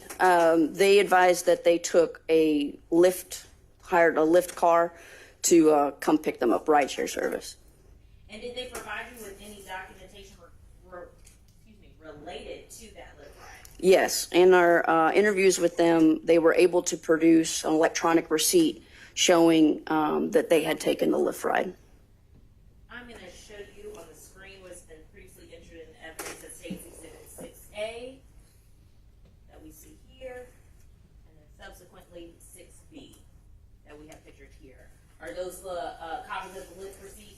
Yes. So they were able to pull it up directly from their app and show it to me during our interview that they took the driver picked them up and then where he ended up dropping them off. Trying to make it a little bit larger. What was the location of the pickup for Mr. Ward and Mr. Carter? 300 North Highland Avenue. Okay. And did we see that on State's Exhibit 5, that map earlier? Yes. Okay. Where would we be typically if we're at that location? Pure Taqueria. Okay. And what was the time of pickup? 10:33 p.m.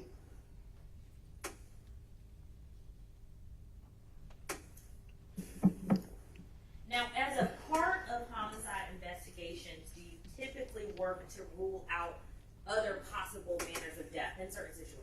Yes. In this particular situation, when the medical examiner came out on scene, as we were processing the initial scene with Mr. Arnold, we look for any signs of trace evidence as well as trying to establish a cause of death. Mr. Arnold had blood coming out of the nose area, right around the face, and the medical examiner noted that there was a hole on the upper part of his mouth that he was able to locate during the initial examination on scene. Were there also any visible, injuries to the back of his head or the head? Yes, there was some injury noted by the medical examiner at that time. So what would you do, and what did you do in this case, working to rule out any other possibilities? So given there wasn't a direct visible at that time notice of, for example, shots going into the body that you can visibly see, and the only visible defect that we could see was to the back of the head and through the upper part of the mouth, we wanted to rule out that it wasn't a suicide. So that continued in with our conversation with Mr. Ward, Mr. Carlin, to find out if Mr. Arnold had any indication that he might have been suicidal, that there wasn't anything that may have been missed. So in addition to that, following my interviews with them, I obtained a search warrant for Mr. Arnold's home, which they let me into the house. They granted access to that, and I was able to search the premises of Mr. Arnold's home to rule out signs of suicide. And by doing such, we take everything into consideration. So on the front porch were fresh Amazon packages that hadn't been brought inside. He had a vehicle parked in the driveway. We go inside, and he's got his financial paperwork near his computer. We've glanced at that. There was nothing to indicate that he was in any sort of financial trouble. We looked for evidence of firearms and bullets. We could not find any. And as far as firearms and bullets, did you find a firearm on the scene? No, we did not. Okay. So nothing in his hands, like a firearm in his hand? No, there was no firearm in his hand. And so, did you also, during this investigation, obtain any access to Mr. Arnold's phone? Yes, because his phone had not been taken, we were able to get his phone and download the data off the phone for processing. And any indications of suicidal ideations or anything of that sort? No, there was nothing, no messages, videos, pictures, nothing sent out or received or even looking up suicide. So after speaking to family and friends, reviewing the contents of his phone, reviewing his home, and the crime scene as it was, what was your conclusion as far as an investigator, homicide investigator? So at that point, we concluded that it was unlikely to be suicide. Based on that, it wasn't until the autopsy that occurred on the 28th that it was further confirmed that it was homicide and not suicide. Now, during your investigation, were you able to gather any information on when Mr. Arnold's death may have occurred?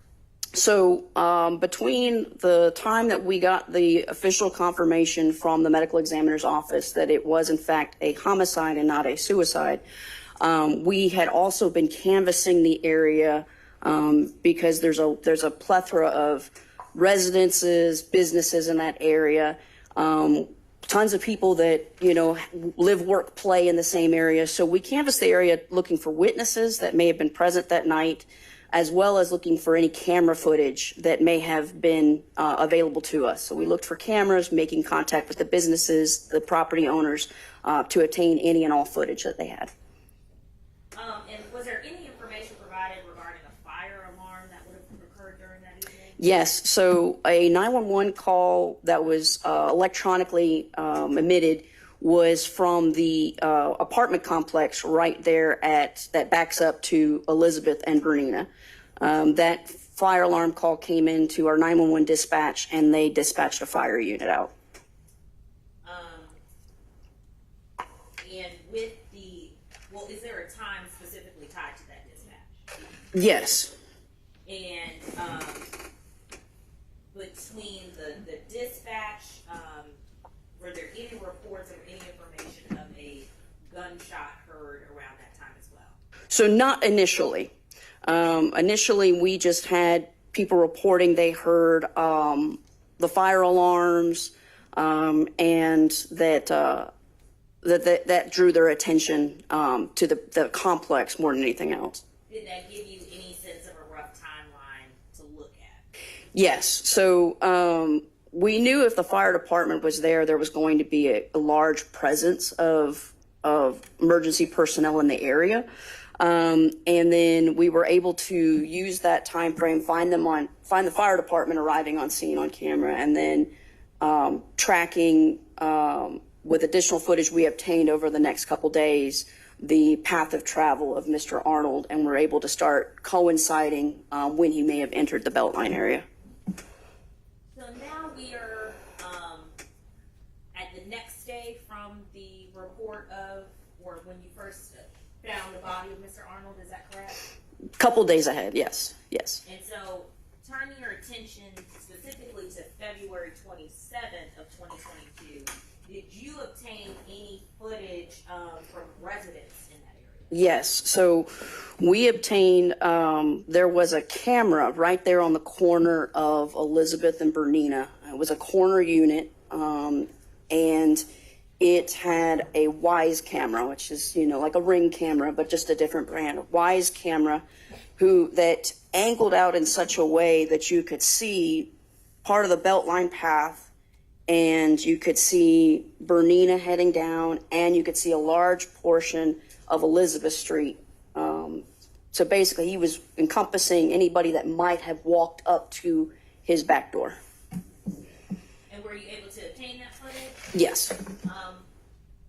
For how long of a period of time? So he had minute by minute footage recorded and saved over the course of several days. And did those days include February 25th, 2022? It did. I am going to show you State's Exhibit 9, which has been previously tendered into evidence. It should come up on that screen in front of you. And let me ask this while I'm pulling up. Were you able to view that footage? Yes. And in that footage, were you able to, at any point, observe Mr. Arnold? Yes. And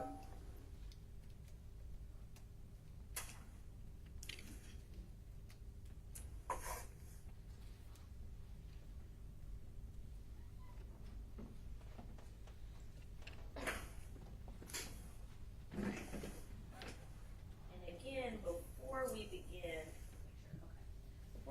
using that touchscreen feature, Sergeant, I want you just to orient us as to what streets we're looking at here, since it appears we have a bit of an intersection. Okay. So this right here is Elizabeth Street. Down a bit of a ways off camera here is Pure Taqueria and North Highland Ave. And then this street right here is Bernina. And then you have the BeltLine access trail running right here.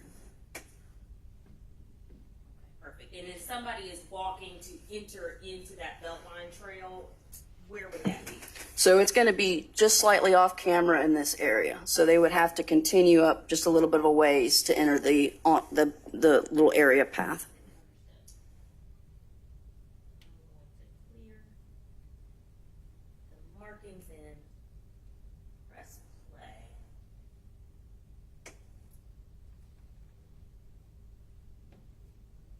They're getting a timestamp February 25th, 2022, 22 hours, 25 minutes, and 0 seconds.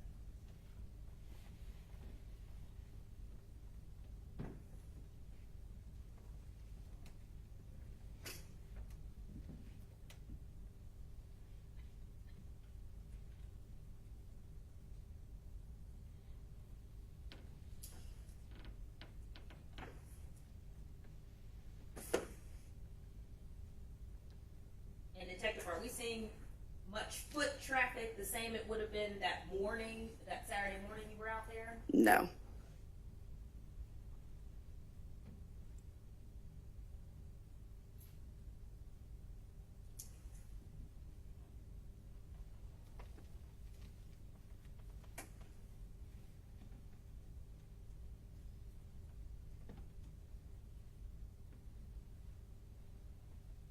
And Sergeant, we just saw an individual walk past the screen. Were you able to identify who that individual was? Yes. So based on the footage that we had seen at the Hampton and Hudson, we were able to identify him as Mr. Arnold. And what is that timestamp? And I'm trying to move my cursor so you can see it. But what is the timestamp associated with this point? I think I have a pop-up blocking me. Hold on 1 second.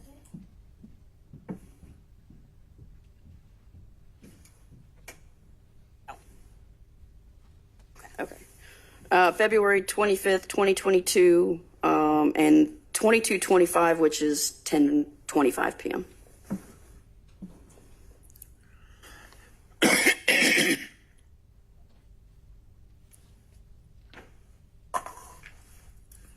Now, Detective, or excuse me, Sergeant, I'm getting it right.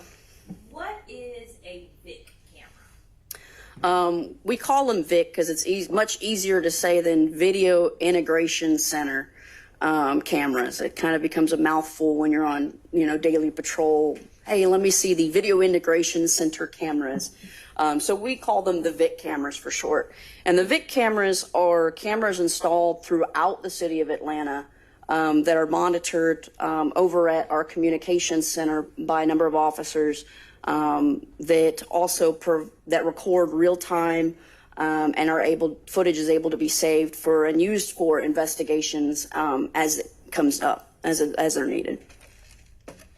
Now, particularly looking at the corner that you talked about earlier near Pure Taqueria, that corner of North Highland and Elizabeth Street, is there a big camera set up in that area? There is. It's across the street and adjacent to the Pure Taqueria. And were you able to obtain footage from that particular area? I was. Okay. Did you preserve that and include it in your case file? I did. Did you have a chance to look at that footage and also name to State Exhibit 130 prior to your testimony today? Yes. True and accurate copy? Yes. At this time, Your Honor, the state would tender State's Exhibit 130 as the North Highland and Elizabeth camera footage. No objection. No objection, Your Honor. So admitted, you may publish. Now, in that camera footage of that particular area, which will come up in just a moment, Sergeant, but particularly looking at the 10:33 time frame specifically, were you able to find anything that corroborated with Mr. Carlin and Mr. Ward's explanation of the evening? Yes. So the 3 exit Pure Taqueria, and you see Mr. Arnold start walking down Elizabeth. And then you see Mr. Carlin and Mr. Ward standing outside. And then you see a blue car, which is presumed to be the lift car, picking them up, and then they leave the area.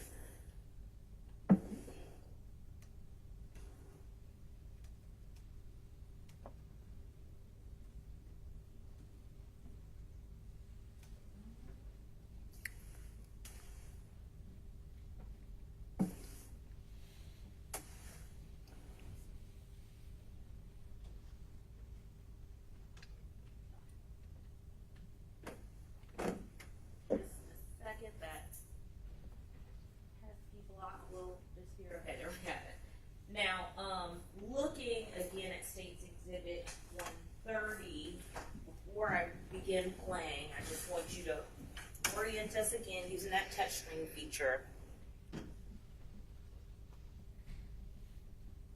of the streets in the notable location. Okay. So this is, you can see by the sign here, this is Pure Taqueria. This is North Highland Ave, and this is Elizabeth Street.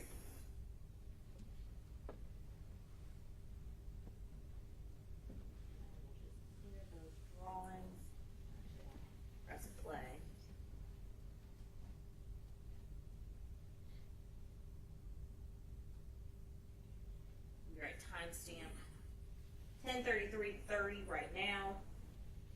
Walk us through what we're seeing of note right here. So you see a blue car that's pulling up, and it'll stop.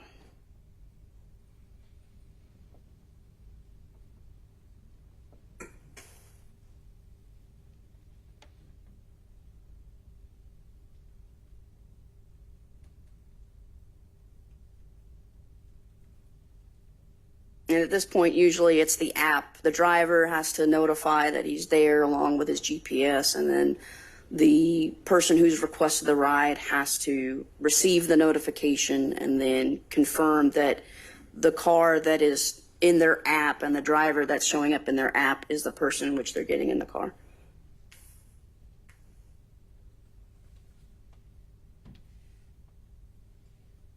And then the direction that we see this car driving off into, pausing the video now at 10:34:30 p.m.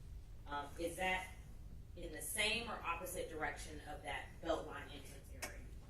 No, at this point, it's going way past the BeltLine entrance. And the timestamp we have here is around 10:33. The timestamp we saw on the lift receipt was about 10:33. Is that consistent with Mr. Arnold heading off on his journey home before they had left? Correct.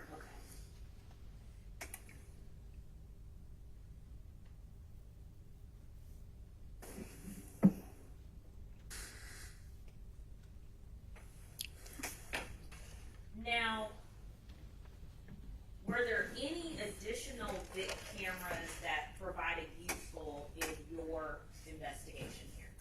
Yes, so along the BeltLine, there's several cameras at multiple points because it's a well-traveled area.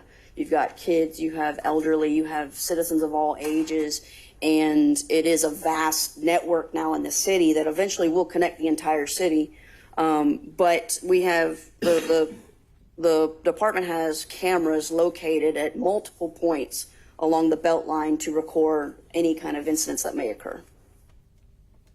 And as far as the specific cameras in that area tied to the skate park or Freedom Parkway, were you able to obtain camera angles there? Yes, so there was a camera on the Elizabeth and Bernina side. There's a camera that shows people walking up to and under the bridge that goes under the highway. It shows people coming in from two different angles. It shows looking as people go through the bridge to the other side. And then on the other side of the bridge is the Willoughby Way skate park. So you can skateboard, BMX, scooter. There's a camera over there that also monitors that area. And then at the same, it looks back the other direction. And that footage, were you able to retain a copy and include it in your case file? Yes. And did you have a chance to look at that footage prior to today? Yes. And true and accurate copy that you viewed in States Exhibit 131? Yes.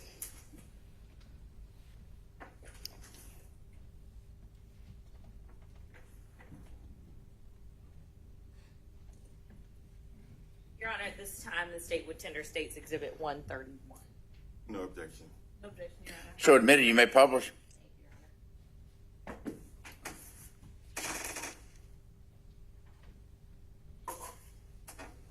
Now, before we take a look at that, I want to just go through everything that occurred, this being on February 28th of 2022. So on February 28th, you're able to obtain that WISE camera footage from, I believe it was a witness, Mr. Hopvet, is that correct? Yes, that's correct. You were also able to obtain the VIC camera footage from that North Highland, Elizabeth Street area and from the BeltLine. So we had actually requested that our VIC unit, again, has people monitoring the cameras to start looking for footage in that area. And we were able to actually dedicate some time to reviewing that footage starting around the 28th. And on that day, did you also, on the 28th specifically, you talked about the autopsy of Mr. Arnold, is that correct? Yes. Did you attend that yourself? I did. Okay. And what were the findings ultimately? So Mr. Arnold had some bruising to his right side, which coincided with the way he was lying. And there was where the pool of blood was on his face was actually an entry wound from a bullet. So the bullet entered the face. That's how the top of the mouth received the injury, and then to the back of the head. At that point, were you able to conclusively rule out anything other than homicide? Correct. Now, on February 28th of 2022, did you speak to a resident or someone working at 331 Elizabeth Street, Clinton Pike? Yes. Okay. And did he provide some additional footage that aided in creating a timeline? He did. Okay. Tell us a little bit about that. So as we canvassed the area, we also, were verbally communicating to the community if anybody has any footage, if anybody has any accounts from that night of anything that seems off. We'd like to explore all possibilities related to this. And we received some video from this. It's a warehouse angle, and you don't see the BeltLine, you don't see the incident, but what you hear is the gunshot. Now, before I pull up the video, which has been previously tendered into evidence at States Exhibit 8, I want to go back to States Exhibit 5, that map that we have, to see if you could just orient us the difference between where this warehouse would have been and where each circle would be. Okay.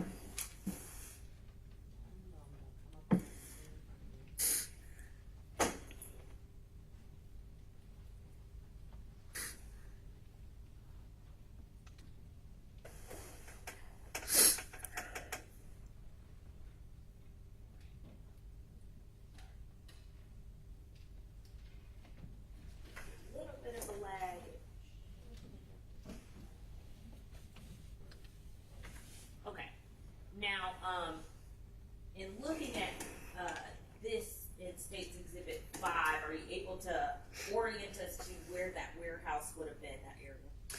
Yeah, so the warehouse is about, do I need to hit the buttons? Tap the pencil and the red dot. Okay. So the warehouse is about right here. Or maybe, no, it was right here, I'm sorry. And is that the front facing Elizabeth Street? That is facing Elizabeth Street, yes. This would be Elizabeth Street. Okay. So the back side of that warehouse would be kind of in a divot in between, is that correct? Yes. Okay. And then where the body of Mr. Arnold was located, about where would that be from there? So it was right here.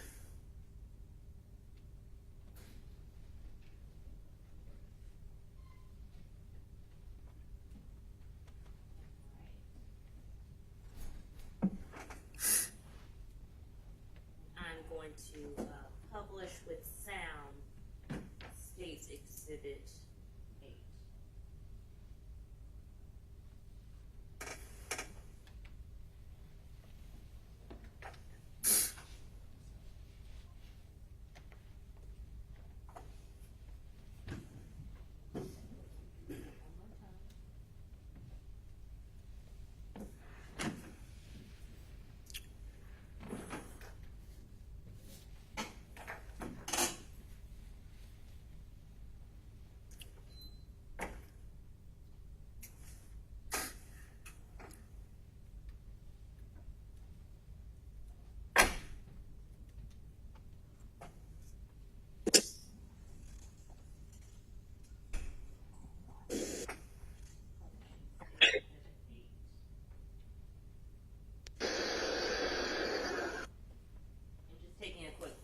What is that timestamp and date we see associated with this video? 10:27 p.m. on February 25th, 2022. I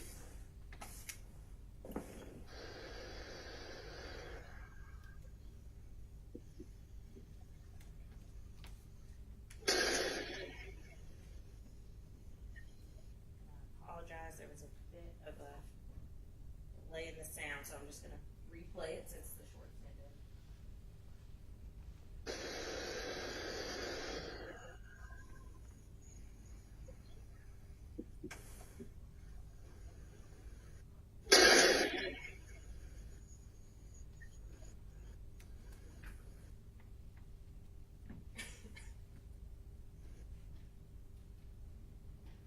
And Sergeant Parent, in your expertise, your years with the city of Atlanta, your years with Homicide, what did you observe that sound we heard around 10:27? I believed it to be a gunshot.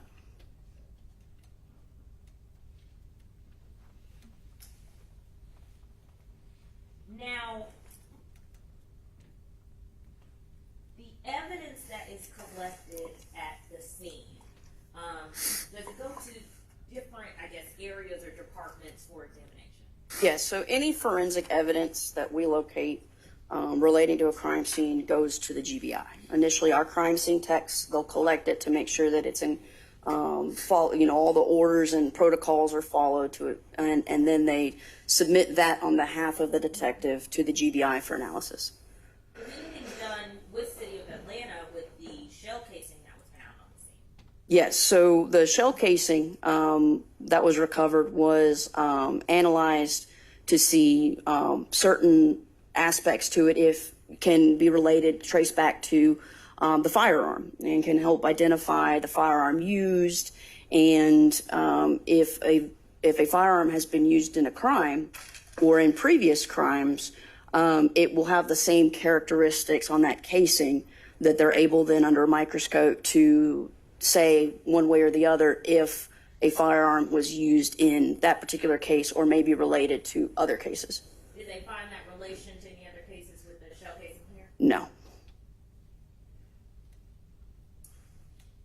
Now, at this point, at February 28, 2022, the footage that we've seen, what you've gathered so far, do you have any suspects developed?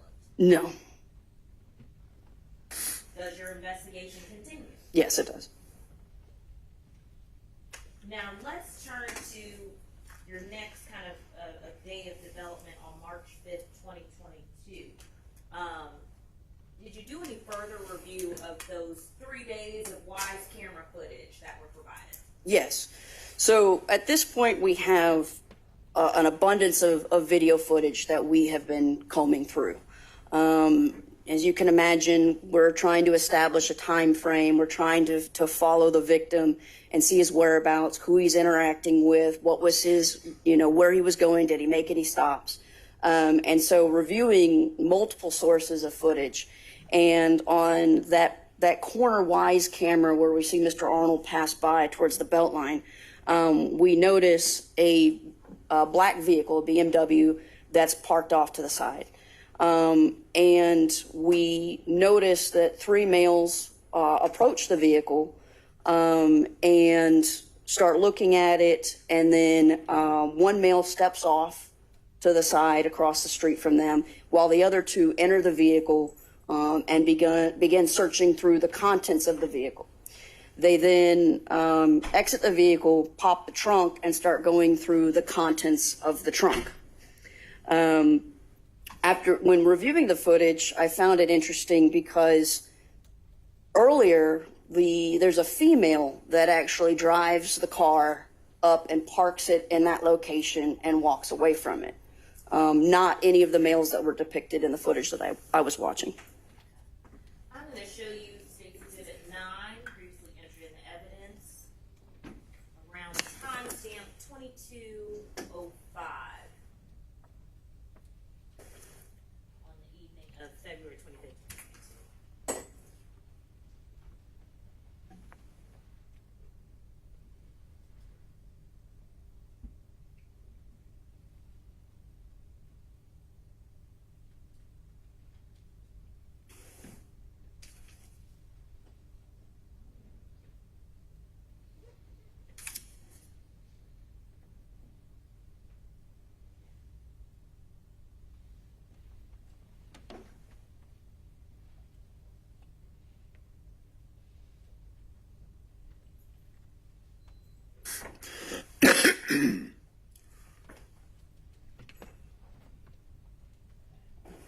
And looking at State's Exhibit 9, around that time of 22:05, is this where you observed those 3 males and the activity you described? Yes, it is. Okay. In 22:05, what time would that be to non-military? 10:05 p.m. Thank you.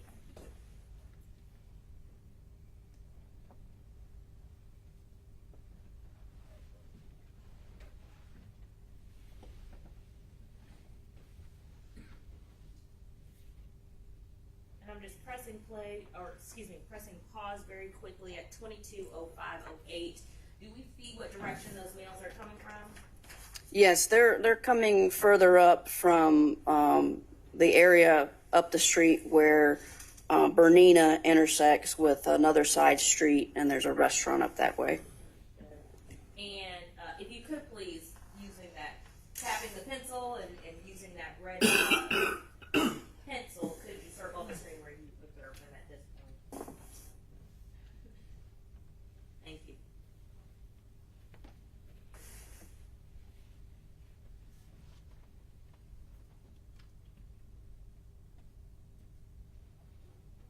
Resuming at that timestamp of 22:05:08.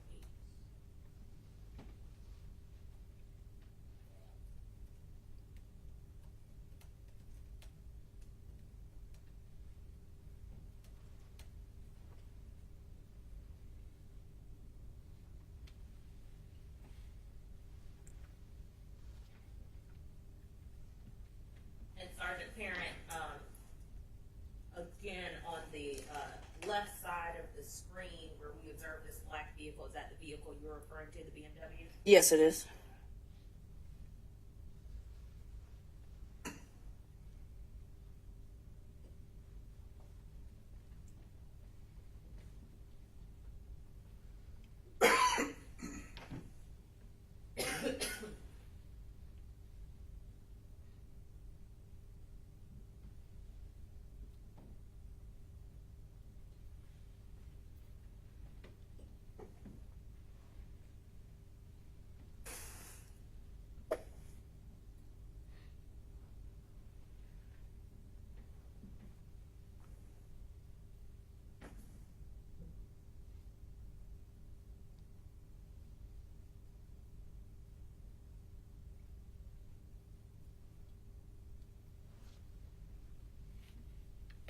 what direction do we see the male headed in? They're traveling on Elizabeth Street towards North Highland Ave.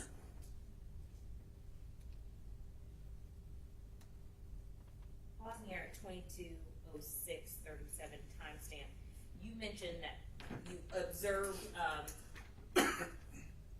this vehicle as belonging to someone else from the same camera footage? Same camera footage. Okay. I am going to open up State's Exhibit 9. An earlier timestamp.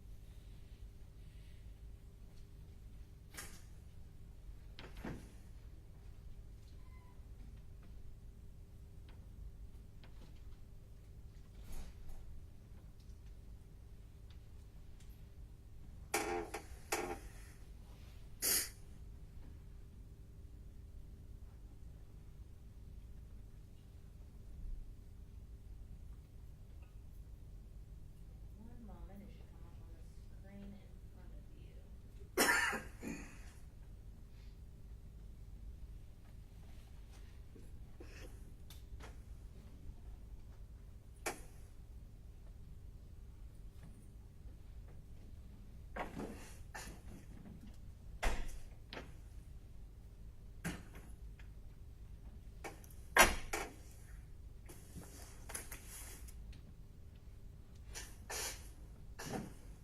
All right.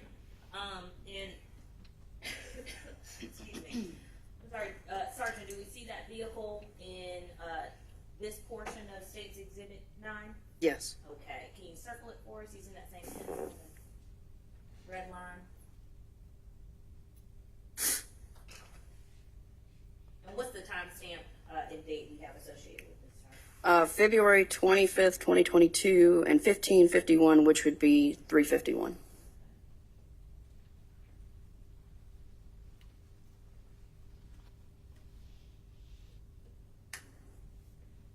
Play at that timestamp.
Timestamp 15 hours, 54 minutes, 4 seconds.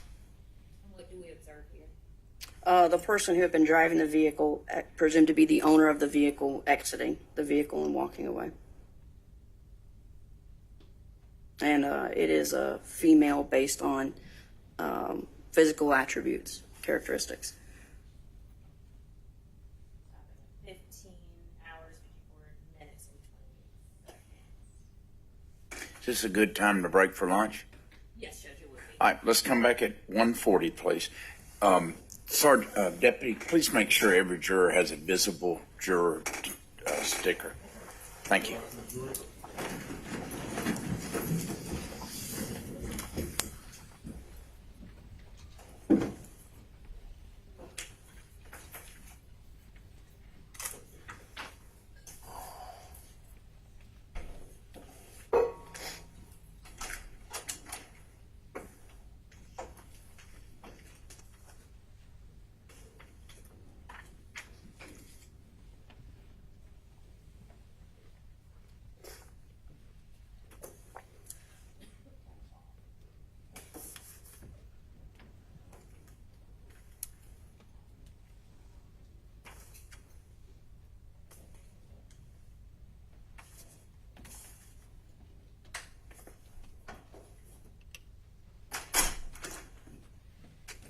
Recording stopped.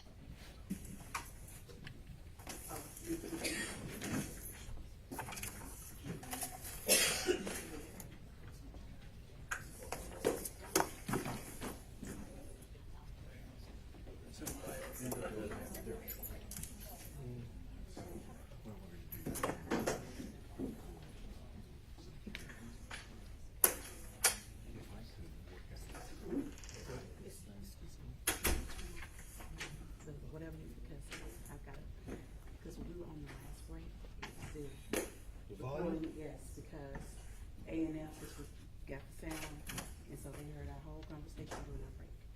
Okay. Thank you. And make sure it's off every time.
jury.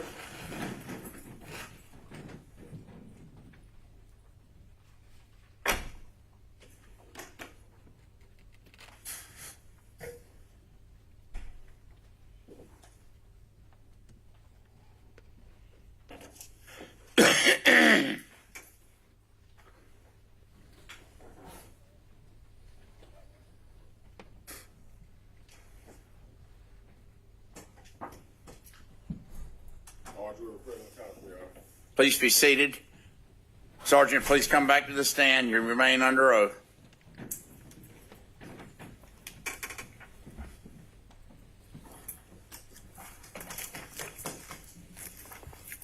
All right, well, good afternoon, Sergeant.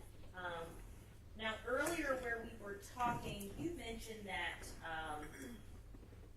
there is evidence that's sent to your internal Atlanta Police Department lab that looks at ballistics sometimes. And you also mentioned items going to the Georgia Bureau of Investigation. Is that correct? Yes. And did you follow that procedure of submitting some items for forensics in this case? Yes. And are you aware of any results that were yielded? No. Of the items that were submitted to the GBI looking for any trace evidence of DNA or things like that, there was no leads that were generated off of any hits. Leads as to viable suspects? Correct. Okay. Now, I want to turn your attention back to some of that footage that you gathered. When we left off, we're at that March 5th, 2022 date. You were doing another look at the WISE camera footage, and we saw the three individuals enter that vehicle, that BMW vehicle we saw parked by another woman earlier. Is that correct? Yes. Okay. And then you noted that they were walking up Elizabeth Street towards North Highland? That's correct. Okay. Were they captured on the VIC camera that we viewed earlier that's at that intersection of North Highland and Elizabeth Street? Yes. In one moment, I will pull that up. So we can see that.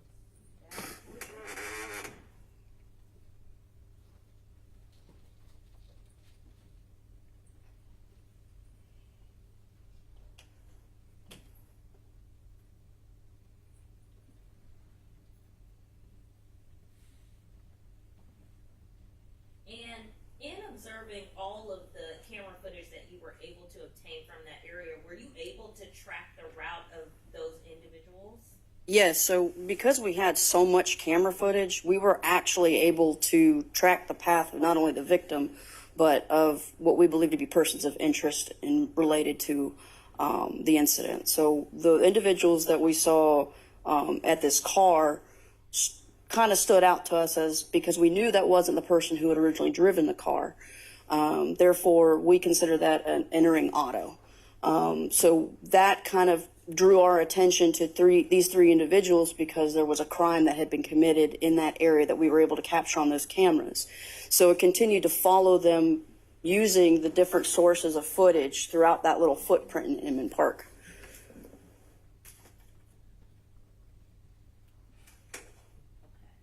Just a second, that block will disappear. That's kind of obstructing our view a little bit.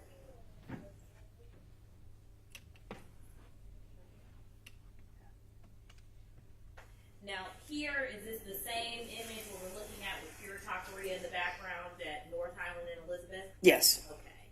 And if you could, if you can see that timestamp at the bottom, can you read it out for me? February 25th, 2022, 10:07 p.m. Starting the video at that timestamp.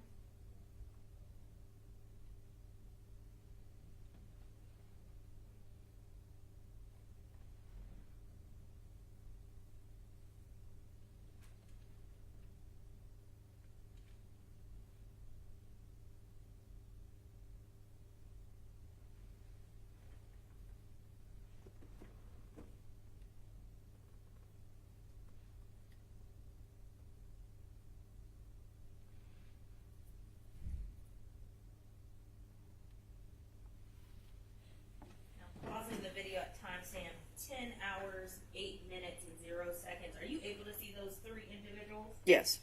If you could please, using that touchscreen feature, feature, first the pencil, then the red. If you could circle the area we see them in.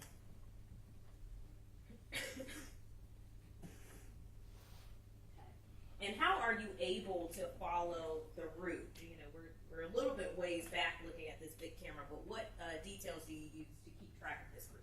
So one of the things that made it easier to follow them was the particular clothing that they were wearing. One individual in particular wore very bright red shorts. So with the lighting, as it changes from view to view and what lighting is available, you can still make out the red shorts fairly easily.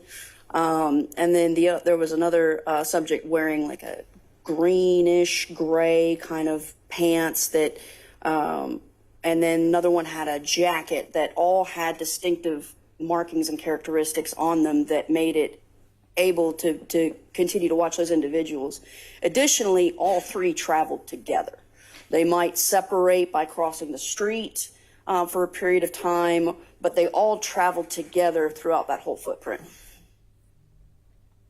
Now resuming the video at 10 hours, 8 minutes, and 0 seconds. We're watching, this group move down. Which street are they moving down at this point? They're on North Highland.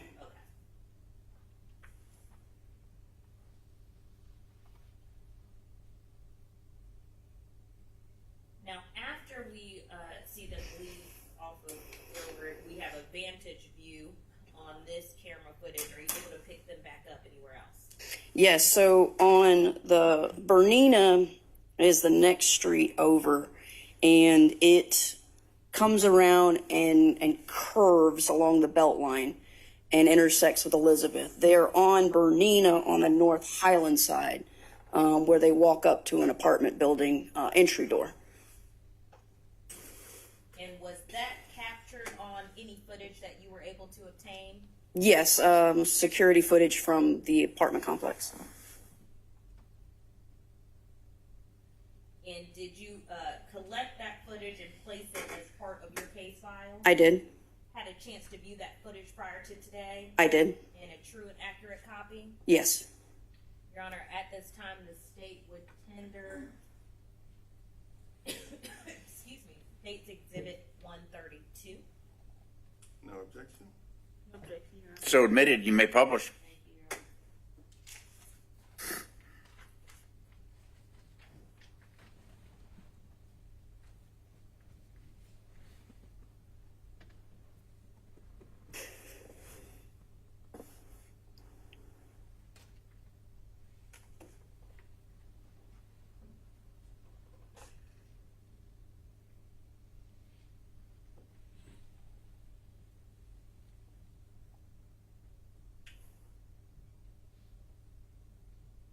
I'm pulling this up. What type of locations are on the street we see them turn onto that for this side of Bernina Ave? Does it include the numerous restaurants and different establishments we see on North Highland? So no. So Bernina is it's not nearly as active as North Highland. The street's not nearly as big as North Highland. It's a much smaller residential section of the street. Because you have the BeltLine on one side, and then you have a very large apartment complex on the other side. So pretty much that whole drive right there is, people walking along the BeltLine or walking to the BeltLine or driving to their parking lot at the back of their apartment complex. But it's not like the traffic that you see along North Highland where it's, people are going back and forth and traffic and things like that.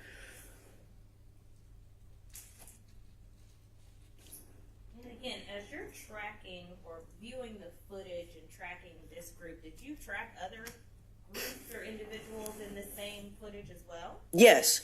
So during the course of looking at all the footage that we had available, we were looking for along with following the path of the victim, we looked at everybody that came into that area around the time frame that we were determining to be when Mr. Arnold was killed.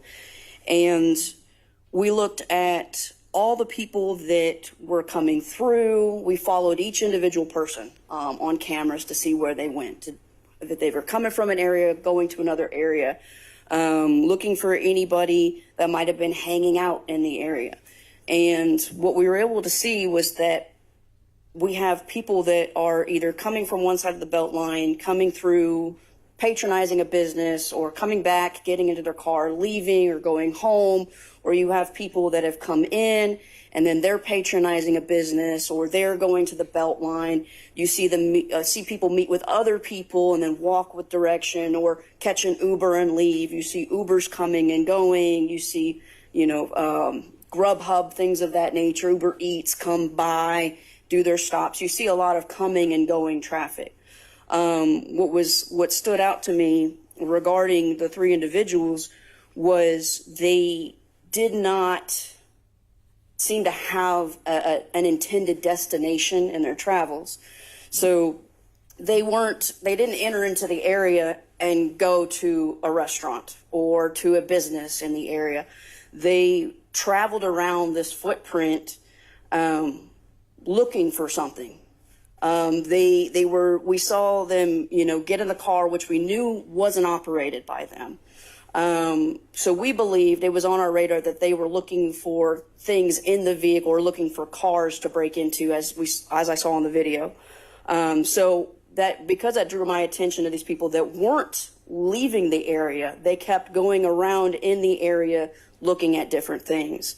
And then they get to the apartment complex door, and I actually see them, one of the individuals try to pull the door open. But is that what we have, that vantage point here in State Exhibit 132? Yes. And the timestamp that we're at now, could you read that out for me? And that it might be obscured in your view. I think I can make it out.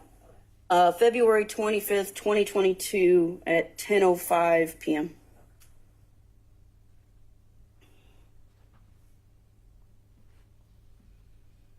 Starting State Exhibit 132 at that time.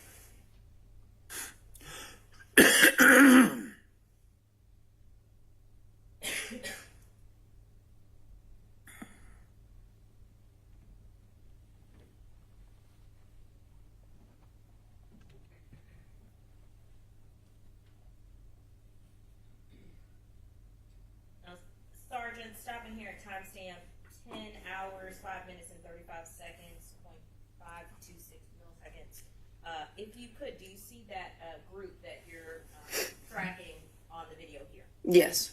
And if you could use that touchscreen feature again with a pen and circle them for us.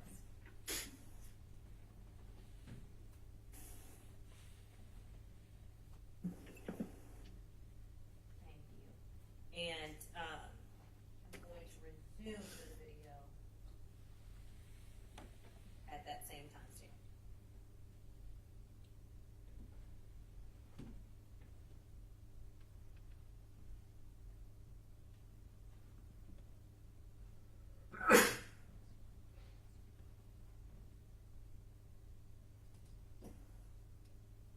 And something that we noted with regards to the door in particular was that keypad that's next to the door. That's if you are not a resident and you want to go in and meet somebody or go up to their apartment. You have to call somebody to let you in. The residents also have a key card that they touch up and can enter the property.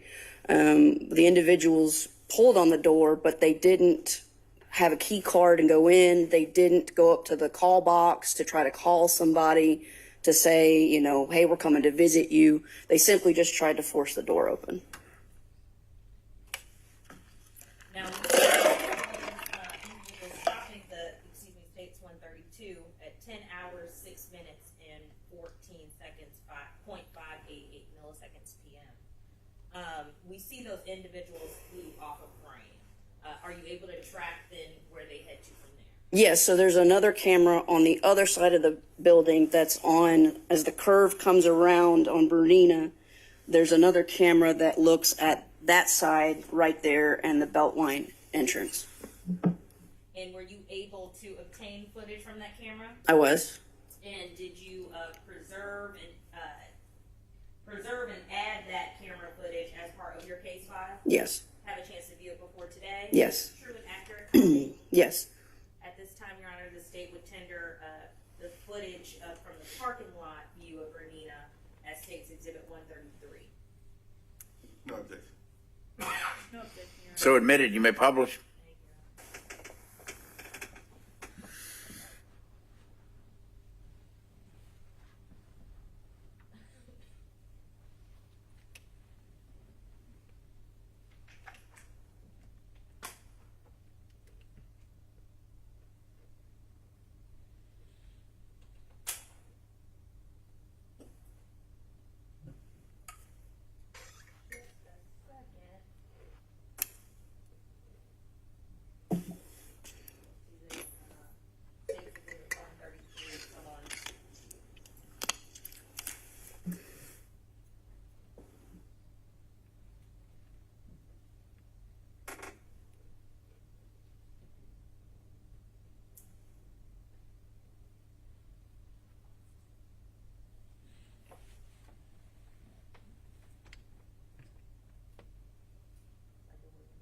Monday afternoon without a few technical difficulties. Please bear with me.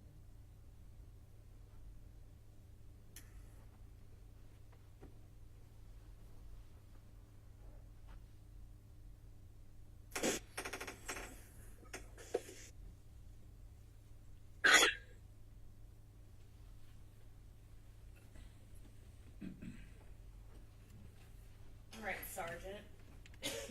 So I'm going to have you, do that same thing using that touchscreen and kind of orient us as to where we are now. Okay.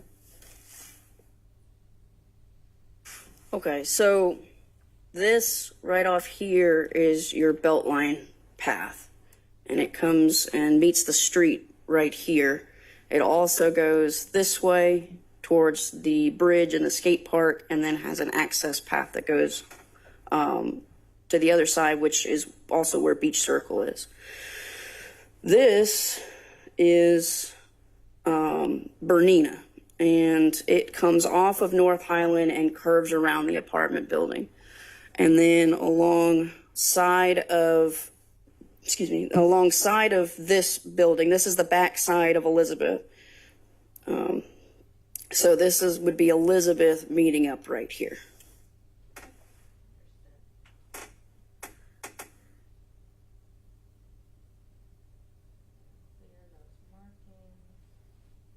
So if we are following that group, just if you can show us again, what direction would they be heading from as we come onto the screen? They're heading this direction. Thank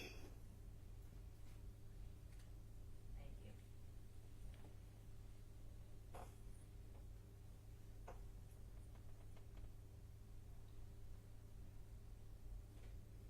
Starting the video, I'm sorry, at timestamp 10 hours, 7 minutes, and 5 seconds.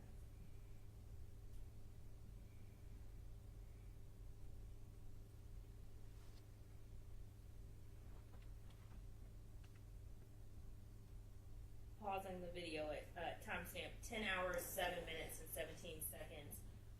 Sergeant, is this the same group of individuals we saw coming that same route you explained? Yes. Okay. And do we see some of that distinctive, clothing that you made note of? Yes, so there's a street light right over here that's just off of camera view, but it illuminates the area quite a bit, and we were able to see distinctive items about their clothing, like the symbol that was on the back of the jacket of one individual, the red shorts, and the greenish colored pants.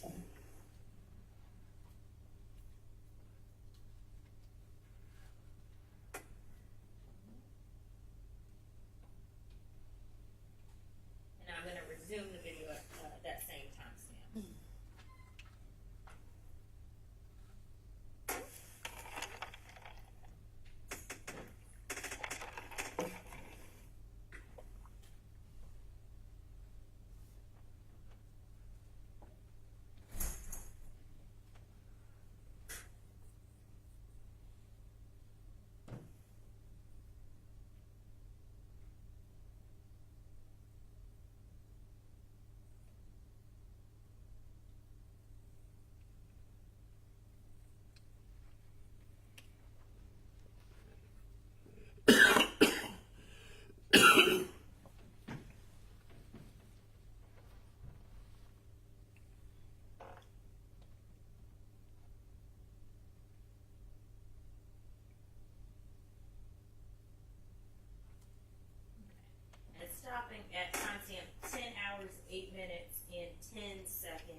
Are we able to see, Sergeant, what direction this group is headed towards? Yes, so they came off of Bernina, and right here is the entrance to the BeltLine. They turned onto the entrance to the BeltLine and start heading towards the big bridge, the big overpass bridge. That if you keep going in that direction, you'll end up at the skate park on the other side. Okay, and I'm just following your hand motions. That's headed kind of towards the left, veering towards Yes, the left? yes, to the left. If I would have veered towards the right, what would I be headed? If you veer towards the right, you'd be heading towards Beach Circle.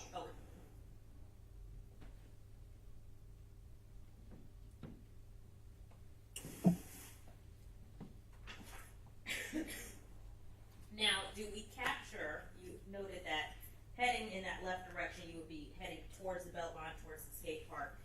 Were you able to capture the same group on the BeltLine towards the skate park? Yes. And that's the footage previously tendered in State's Exhibit 131 that you were able to preserve pretty early on with the Vic camera unit? Yes.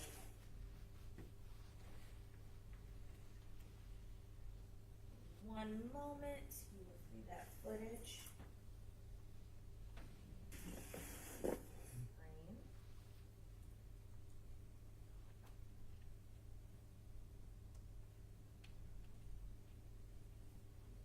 And typically, Sergeant, are there multiple angles that are contained within the same camera footage that's pulled from the big camera?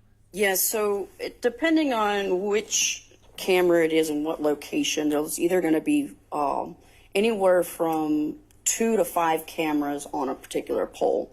And it just depends on placement and need. So on this particular pole, there was 5 cameras. One of which was not operational. There was some damage to the lens, but the other 4 camera angles we were able to look at. And it shows you a perspective so that it almost gives you a 360 degree view of the area around it. So that encompasses, what majority of you could see if you were just walking by.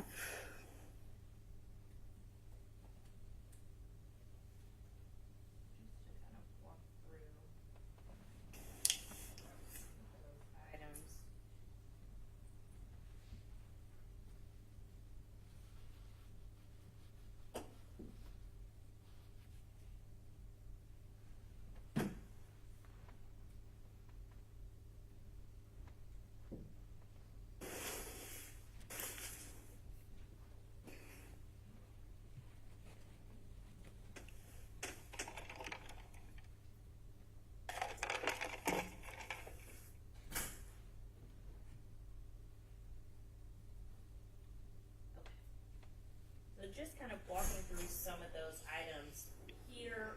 What's the location tied to this big camera and the big camera number? South of Freedom Parkway, northeast near 4th Ward Skate Park. And which camera is it? I'm sorry. There's a designation camera and then a number. Oh, this particular view is camera 1. And is this one of the ones you noted that had an obstructed view at the time? Yeah, there was damage to the camera. Okay.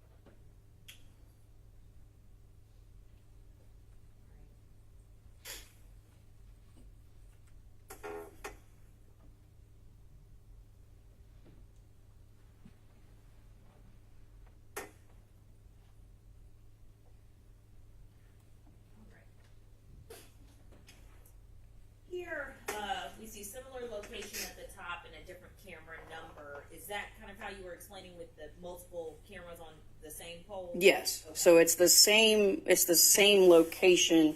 There's just cameras all the way around. And what are we looking at here in this area? So you're looking at a different view angle, and this is this is the BeltLine path that comes from the area of Elizabeth and Bernina, and it's heading towards, this is the overpass right here, and it's heading towards, on the other side, there is a skate park.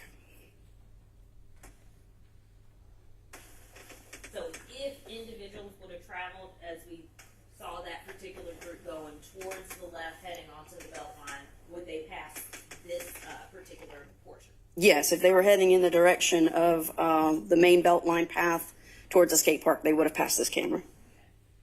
Beginning at timestamp 10 hours, 13 minutes, 26 seconds, 8:37 milliseconds p.m.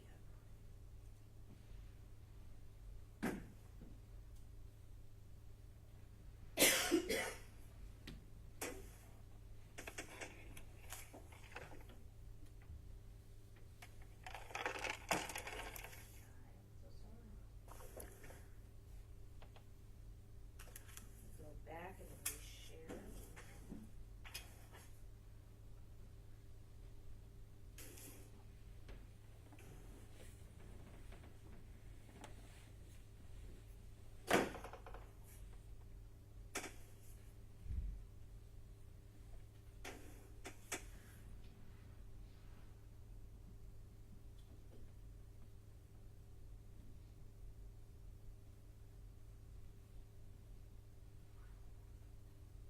I apologize, just backing up a little to get to that correct timestamp.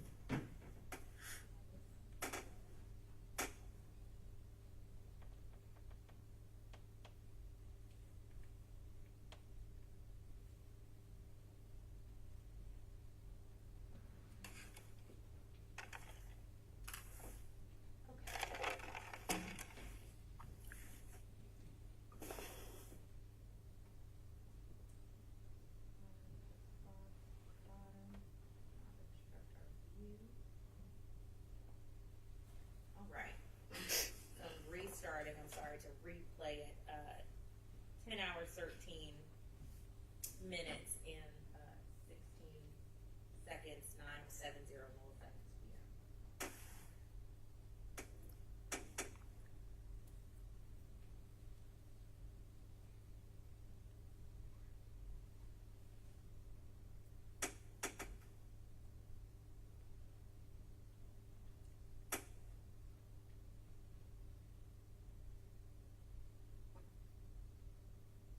Now I'm just pausing at 10 hours, 13 minutes, 38 seconds, 0.710 milliseconds p.m. Sergeant, are you able to see that same group here? Yes. Okay, if you could please, using that touchscreen feature, just circle that group for me.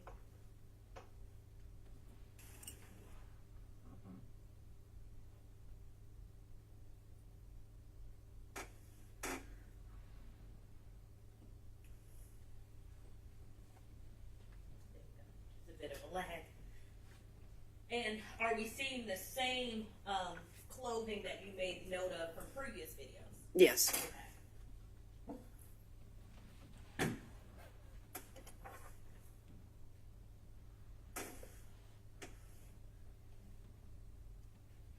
clear the markings and continue at that same time stamp.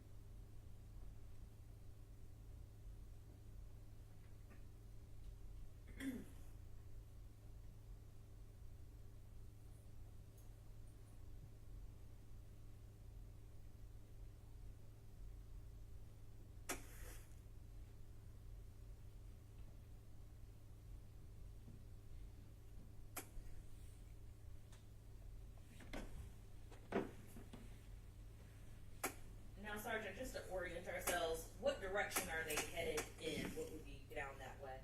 So over in this corner right here, that's the skate park. Earlier you saw a skateboarder ride down towards the obstacles that are in the park.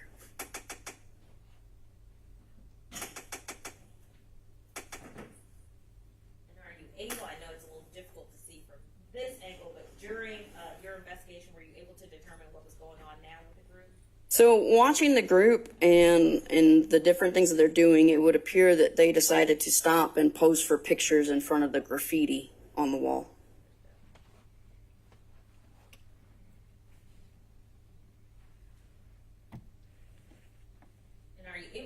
which of the individuals we see in the picture, who we see taking the picture?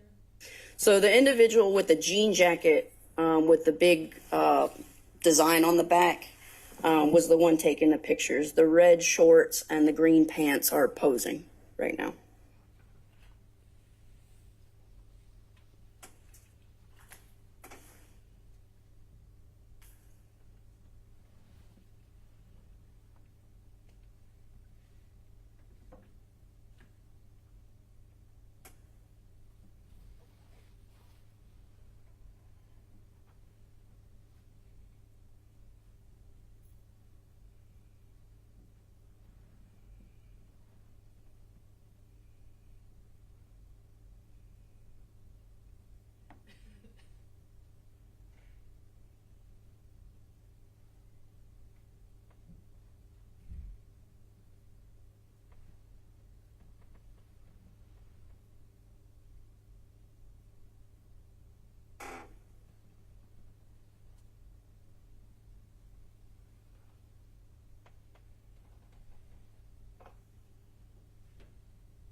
Sergeant, we appear to see that same group walk a little bit further down, and some individuals walk off closer in that skate park area. Were you able to keep track of this group?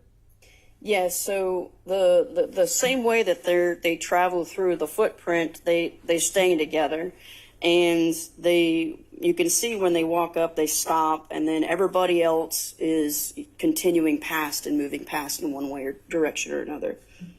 And then after standing there for a little bit of time, they start heading back the same direction they came.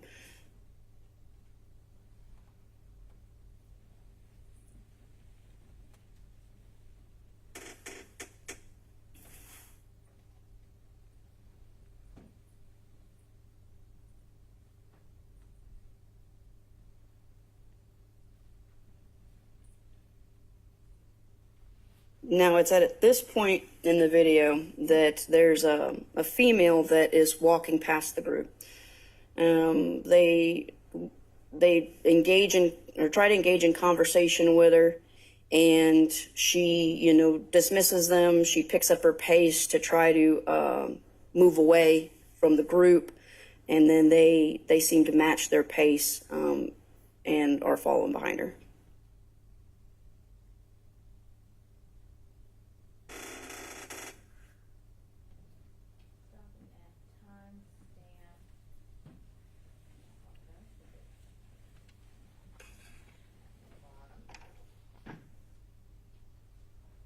What time stamp are we paused at here?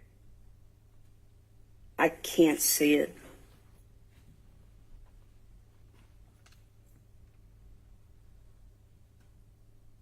About it should change the view a little bit. Did that help? Or? No, there's a bar across the bottom. Which one? And then when you just expanded it, I can't see it at all. Let's all put it down. Got it.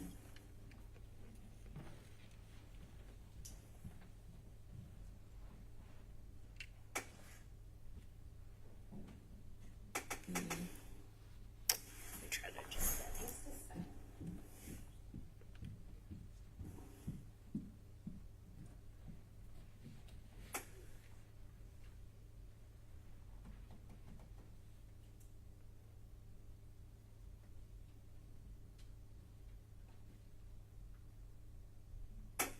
Still not visible on your. No, I can see it now. Whatever you did took the bar off. It's 10:17 p.m. Now, we see the three individuals where we paused it now heading in a particular direction. What direction would they be headed in if you're on the belt line under the bridge at this point? So if you're on the belt line under the bridge, they're heading back the same way they came, which would be the entry point area at Elizabeth and Bernina. Now, is it possible that someone could veer off and head from this direction over towards to continue on the belt line? Yes, so there is access paths. So one of the access paths to take you a little farther in one direction. So if you wanted to not go to the skate park, there's an access path that would take you to a different connect to, again, a different access points for people's neighborhoods and things like that. So if you don't get off the BeltLine right there and you're going back to Elizabeth Street, you can make that left coming off the BeltLine and head up on one of the access paths that goes by Beach Circle. And is that opposite path that continues on to the BeltLine, is that captured by any Vic camera footage? I'm sorry, which path? Sorry, if you're taking the path that continues on to the BeltLine heading back behind Bernina, that portion of the BeltLine, instead of taking the access path or getting off of the BeltLine, Yes. is that captured on Vic camera? Some of it, not all of it.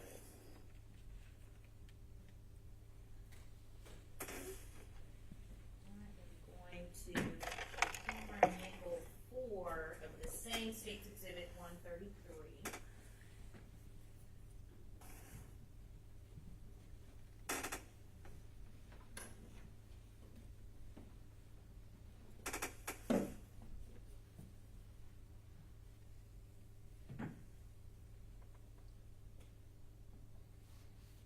Now, what are we looking at here? Where would we be here? Okay. You want me to do the thing?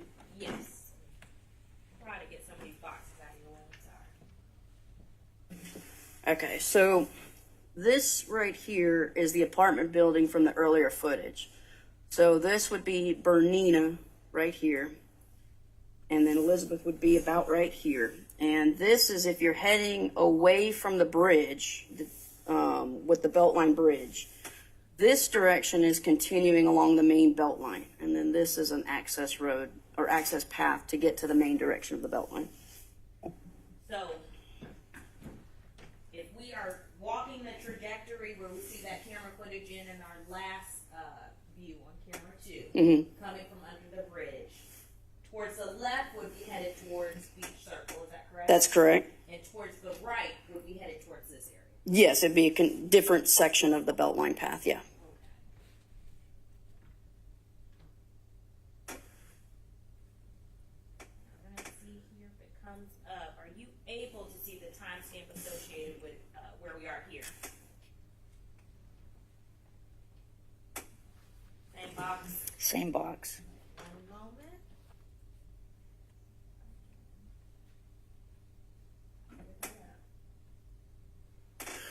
Are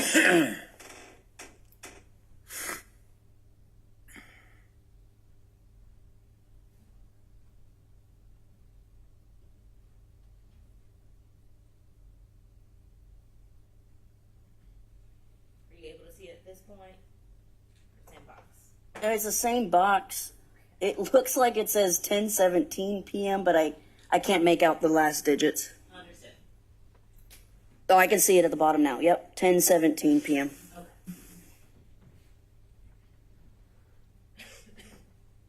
And I'm going to start at that timestamp, 10:17 p.m.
analysis, Sergeant, in us watching this camera, the alternate path on State's Exhibit 131, do we see that same group travel through this area?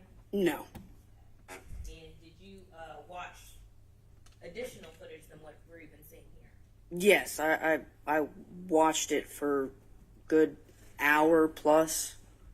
At any point, do we see that group of the three individuals travel down this path? No, they never go down that section of the BeltLine. So now, if I don't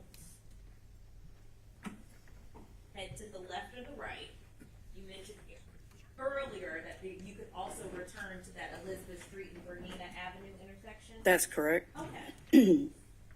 Is that the same intersection that we saw captured on that WISE camera footage? Yes. In State's Exhibit 9?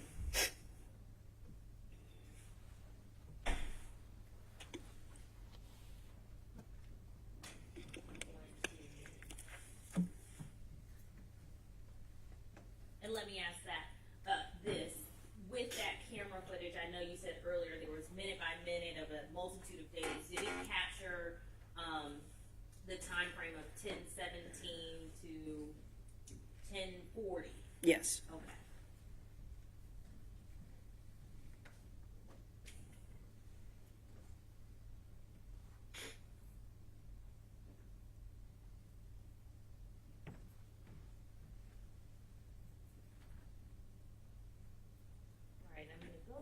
Same rough time frame around 10:17, which is when we last saw on the BeltLine footage the young woman who was walking with some haste, followed by the group of three. Correct.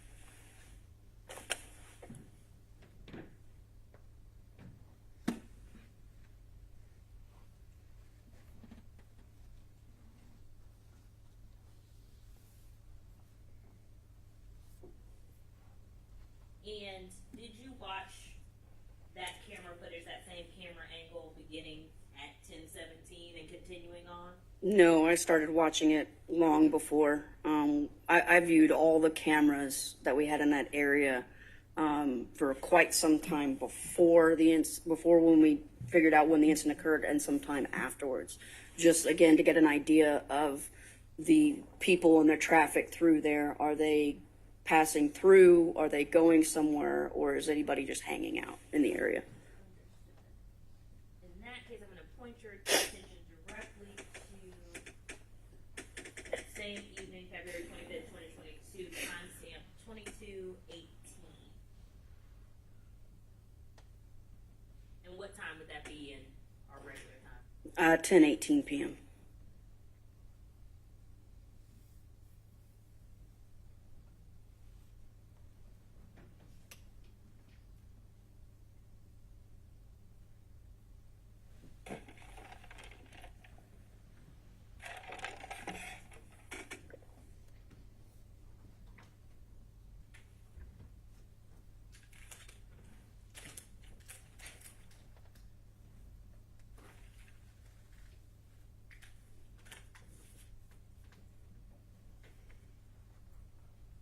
And just pausing at timestamp 22:18:23, do we see anyone of note on the screen? Yes.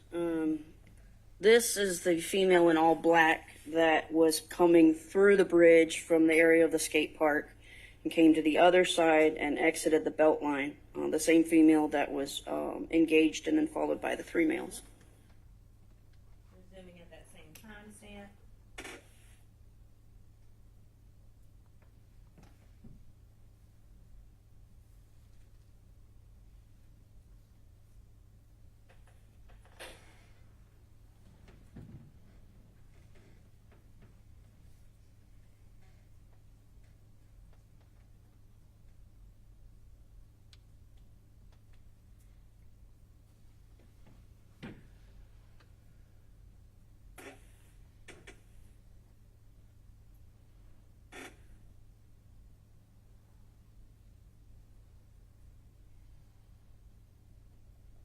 Ending at timestamp 22:19:02.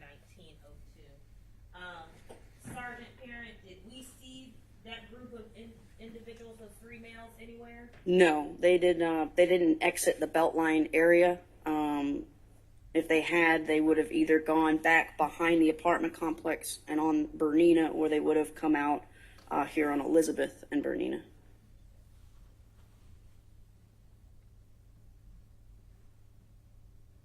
And again, you watched much more than we're watching or displaying here in. Days worth of viewing, yes. Days worth of viewing.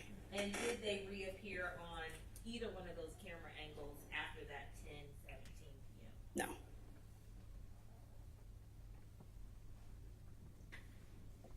Now I want to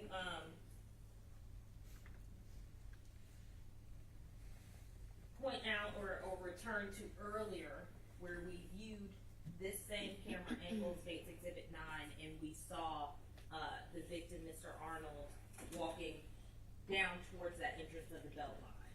That was roughly at 10:20 p.m., is that correct? That's about right, yes.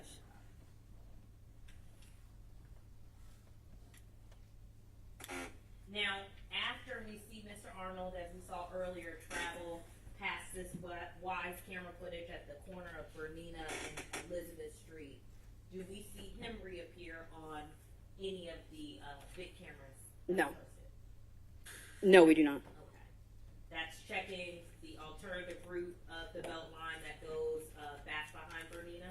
Yeah, he did not, he had to go to the right because if he had gone on the left, it would have been that last view where we saw where the path continues down, it's brightly lit, or we would have seen him go down under the bridge. So the only alternative, when we see him enter the BeltLine path, is that he has to make that right onto the access trail. Now, I want to return back to our bridge camera angle.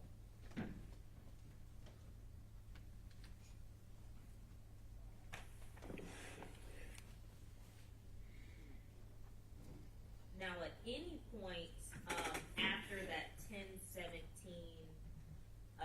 p.m. timestamp where we see those 3 individuals leave headed off towards the beach circle location, do you see anything else of note in that same under the bridge angle? Yeah, so in earlier video we had the audio clip of a gunshot that you can clearly hear. At around that same time frame on the BeltLine Vic camera, you can see a couple walking, coming from the direction of the skate park, approaching the camera, which would be heading towards Bernina and Elizabeth, or continuing on that path. And you see them turn their heads real suddenly. So if I'm them and I'm walking towards, Bernina Elizabeth, or going to that path, as soon as they come out the bridge, you see them turn their heads both very quickly, like they're reacting to something.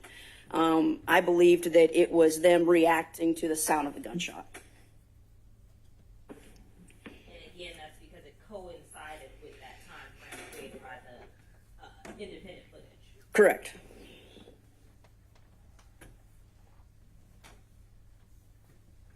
Now, with that note, I'm going to fast forward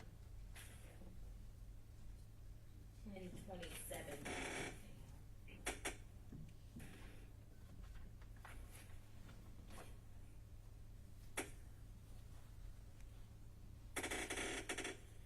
And just pausing here at 10:27:07, 957 milliseconds p.m. Do you see that couple that you're referring to? Yes.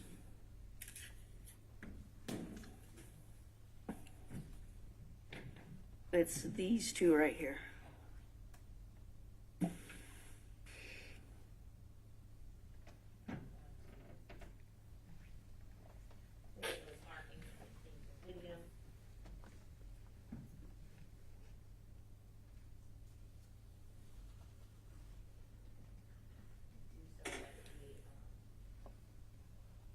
Halftime speed.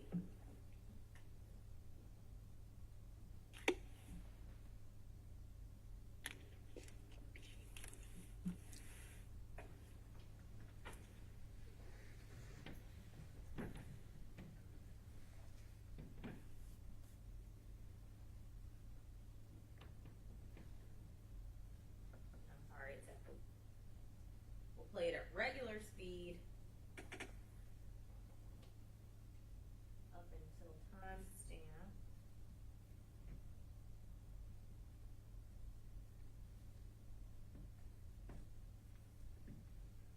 10:27:21 9:57, and we'll go to the 8.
At that point, you can see them turn their heads, that there obviously was something that got their attention. With the time frame, it coincides with the warehouse audible clip.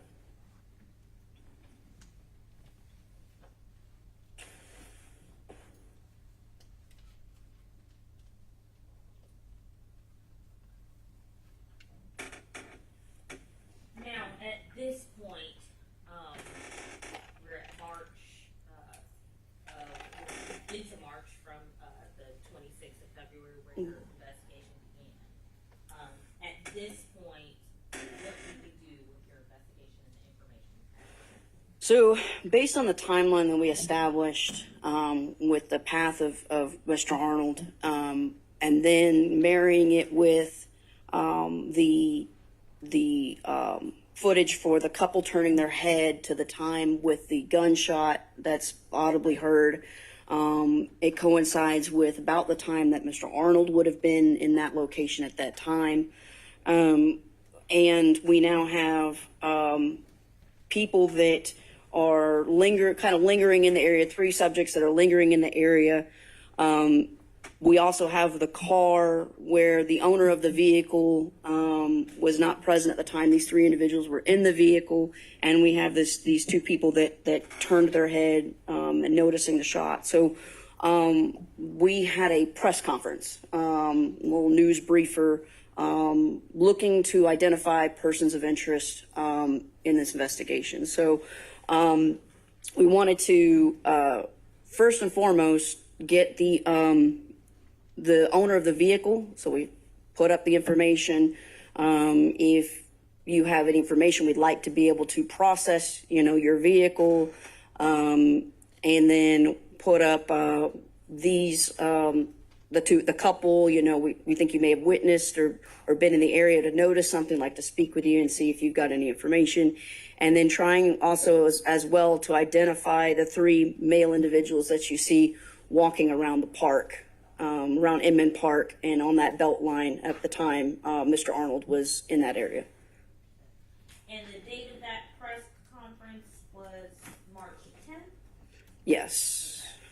And with the press conference and the news release, are you solely trying to find the 3 persons of interest or additional information as well? No, always when we do like a public announcement, we're looking to identify persons of interest, to ask them some questions. But we're also saying if you have any, camera footage or cell phone footage, or if you saw anything or you think you may have seen anything, encouraging the public to continue to provide any information or tips relating to the incident.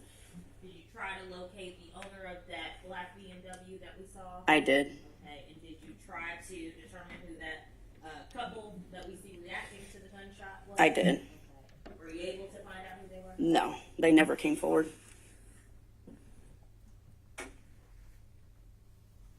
Now, after the press release on March 10th, 2022, did you receive any information either on the 10th or 11th from any individuals who had knowledge of the case? Yes.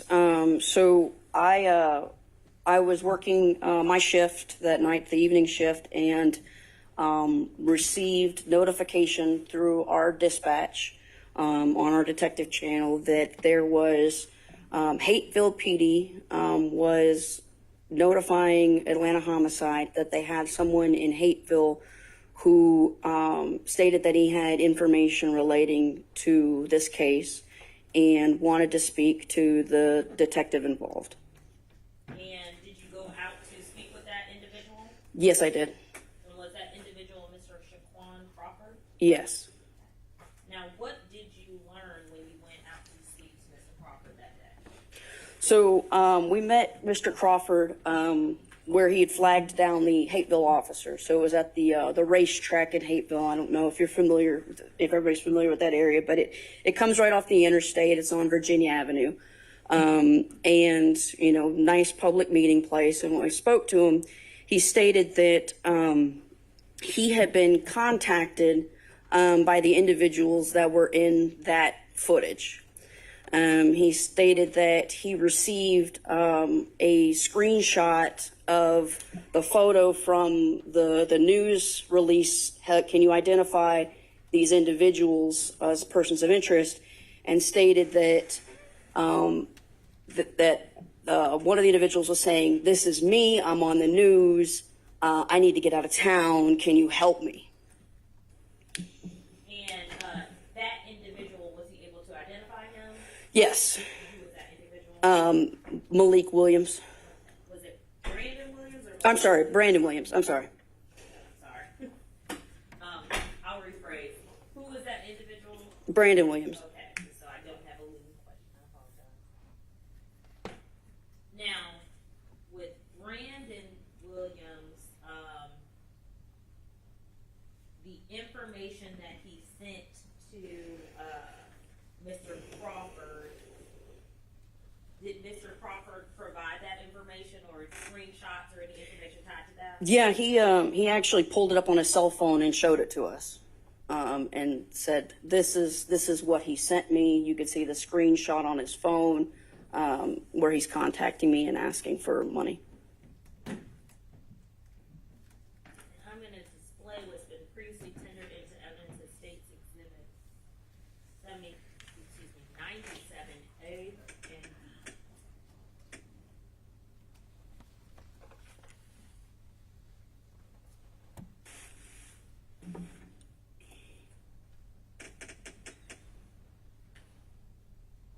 Looking at State's Exhibit 97A and then State's Exhibit 97B. Do you recognize these documents? Yes, this is screenshots from his phone. From the phone of Mr. Crawford? Yes. Okay, and the conversation we see is related to a contact named as Kid. Was he able to identify who Kid was? Yes, he identified him as Brandon Williams. Okay. And were you able to find any information on the name or nickname Kid being linked to Brandon Williams? Not initially, no. Okay. Subsequently? Yes, later on. Okay. And how were you able to find it, or where was that information? What was it that you found that linked the nickname Kid, or if you're familiar with Kid DeHardy, to Brandon Williams? Social media, and afterwards in cell phone data. Now, particularly with what happened to Mr. Arnold on the night of February 25th, 2022, did Mr. Crawford give you any information that Brandon Williams provided to him about that? I'm sorry, what was the date on that? So when you spoke to Mr. Crawford on this March date, at that time did he say Mr. Williams, if he was, Brandon Williams, was involved at all in the homicide of Mr. Arnold. So he stated that Brandon Williams told him that he was involved in the murder of Mr. Arnold, that him and Meat and I join that objection. So the witness has already He testified. Overruled. Please answer the question. okay. So he stated to me that he was told by Brandon Williams that Brandon Williams stated that he was involved in the murder, that him and Demetrius Ross, Meat, and Tabu were in the area, and they were looking to steal cars because he knew of a chop shop where they could flip them real quick and make some money. And so they were actively trying to steal cars in the area. Let's break here for a few minutes since we've been going over an hour.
Thank you.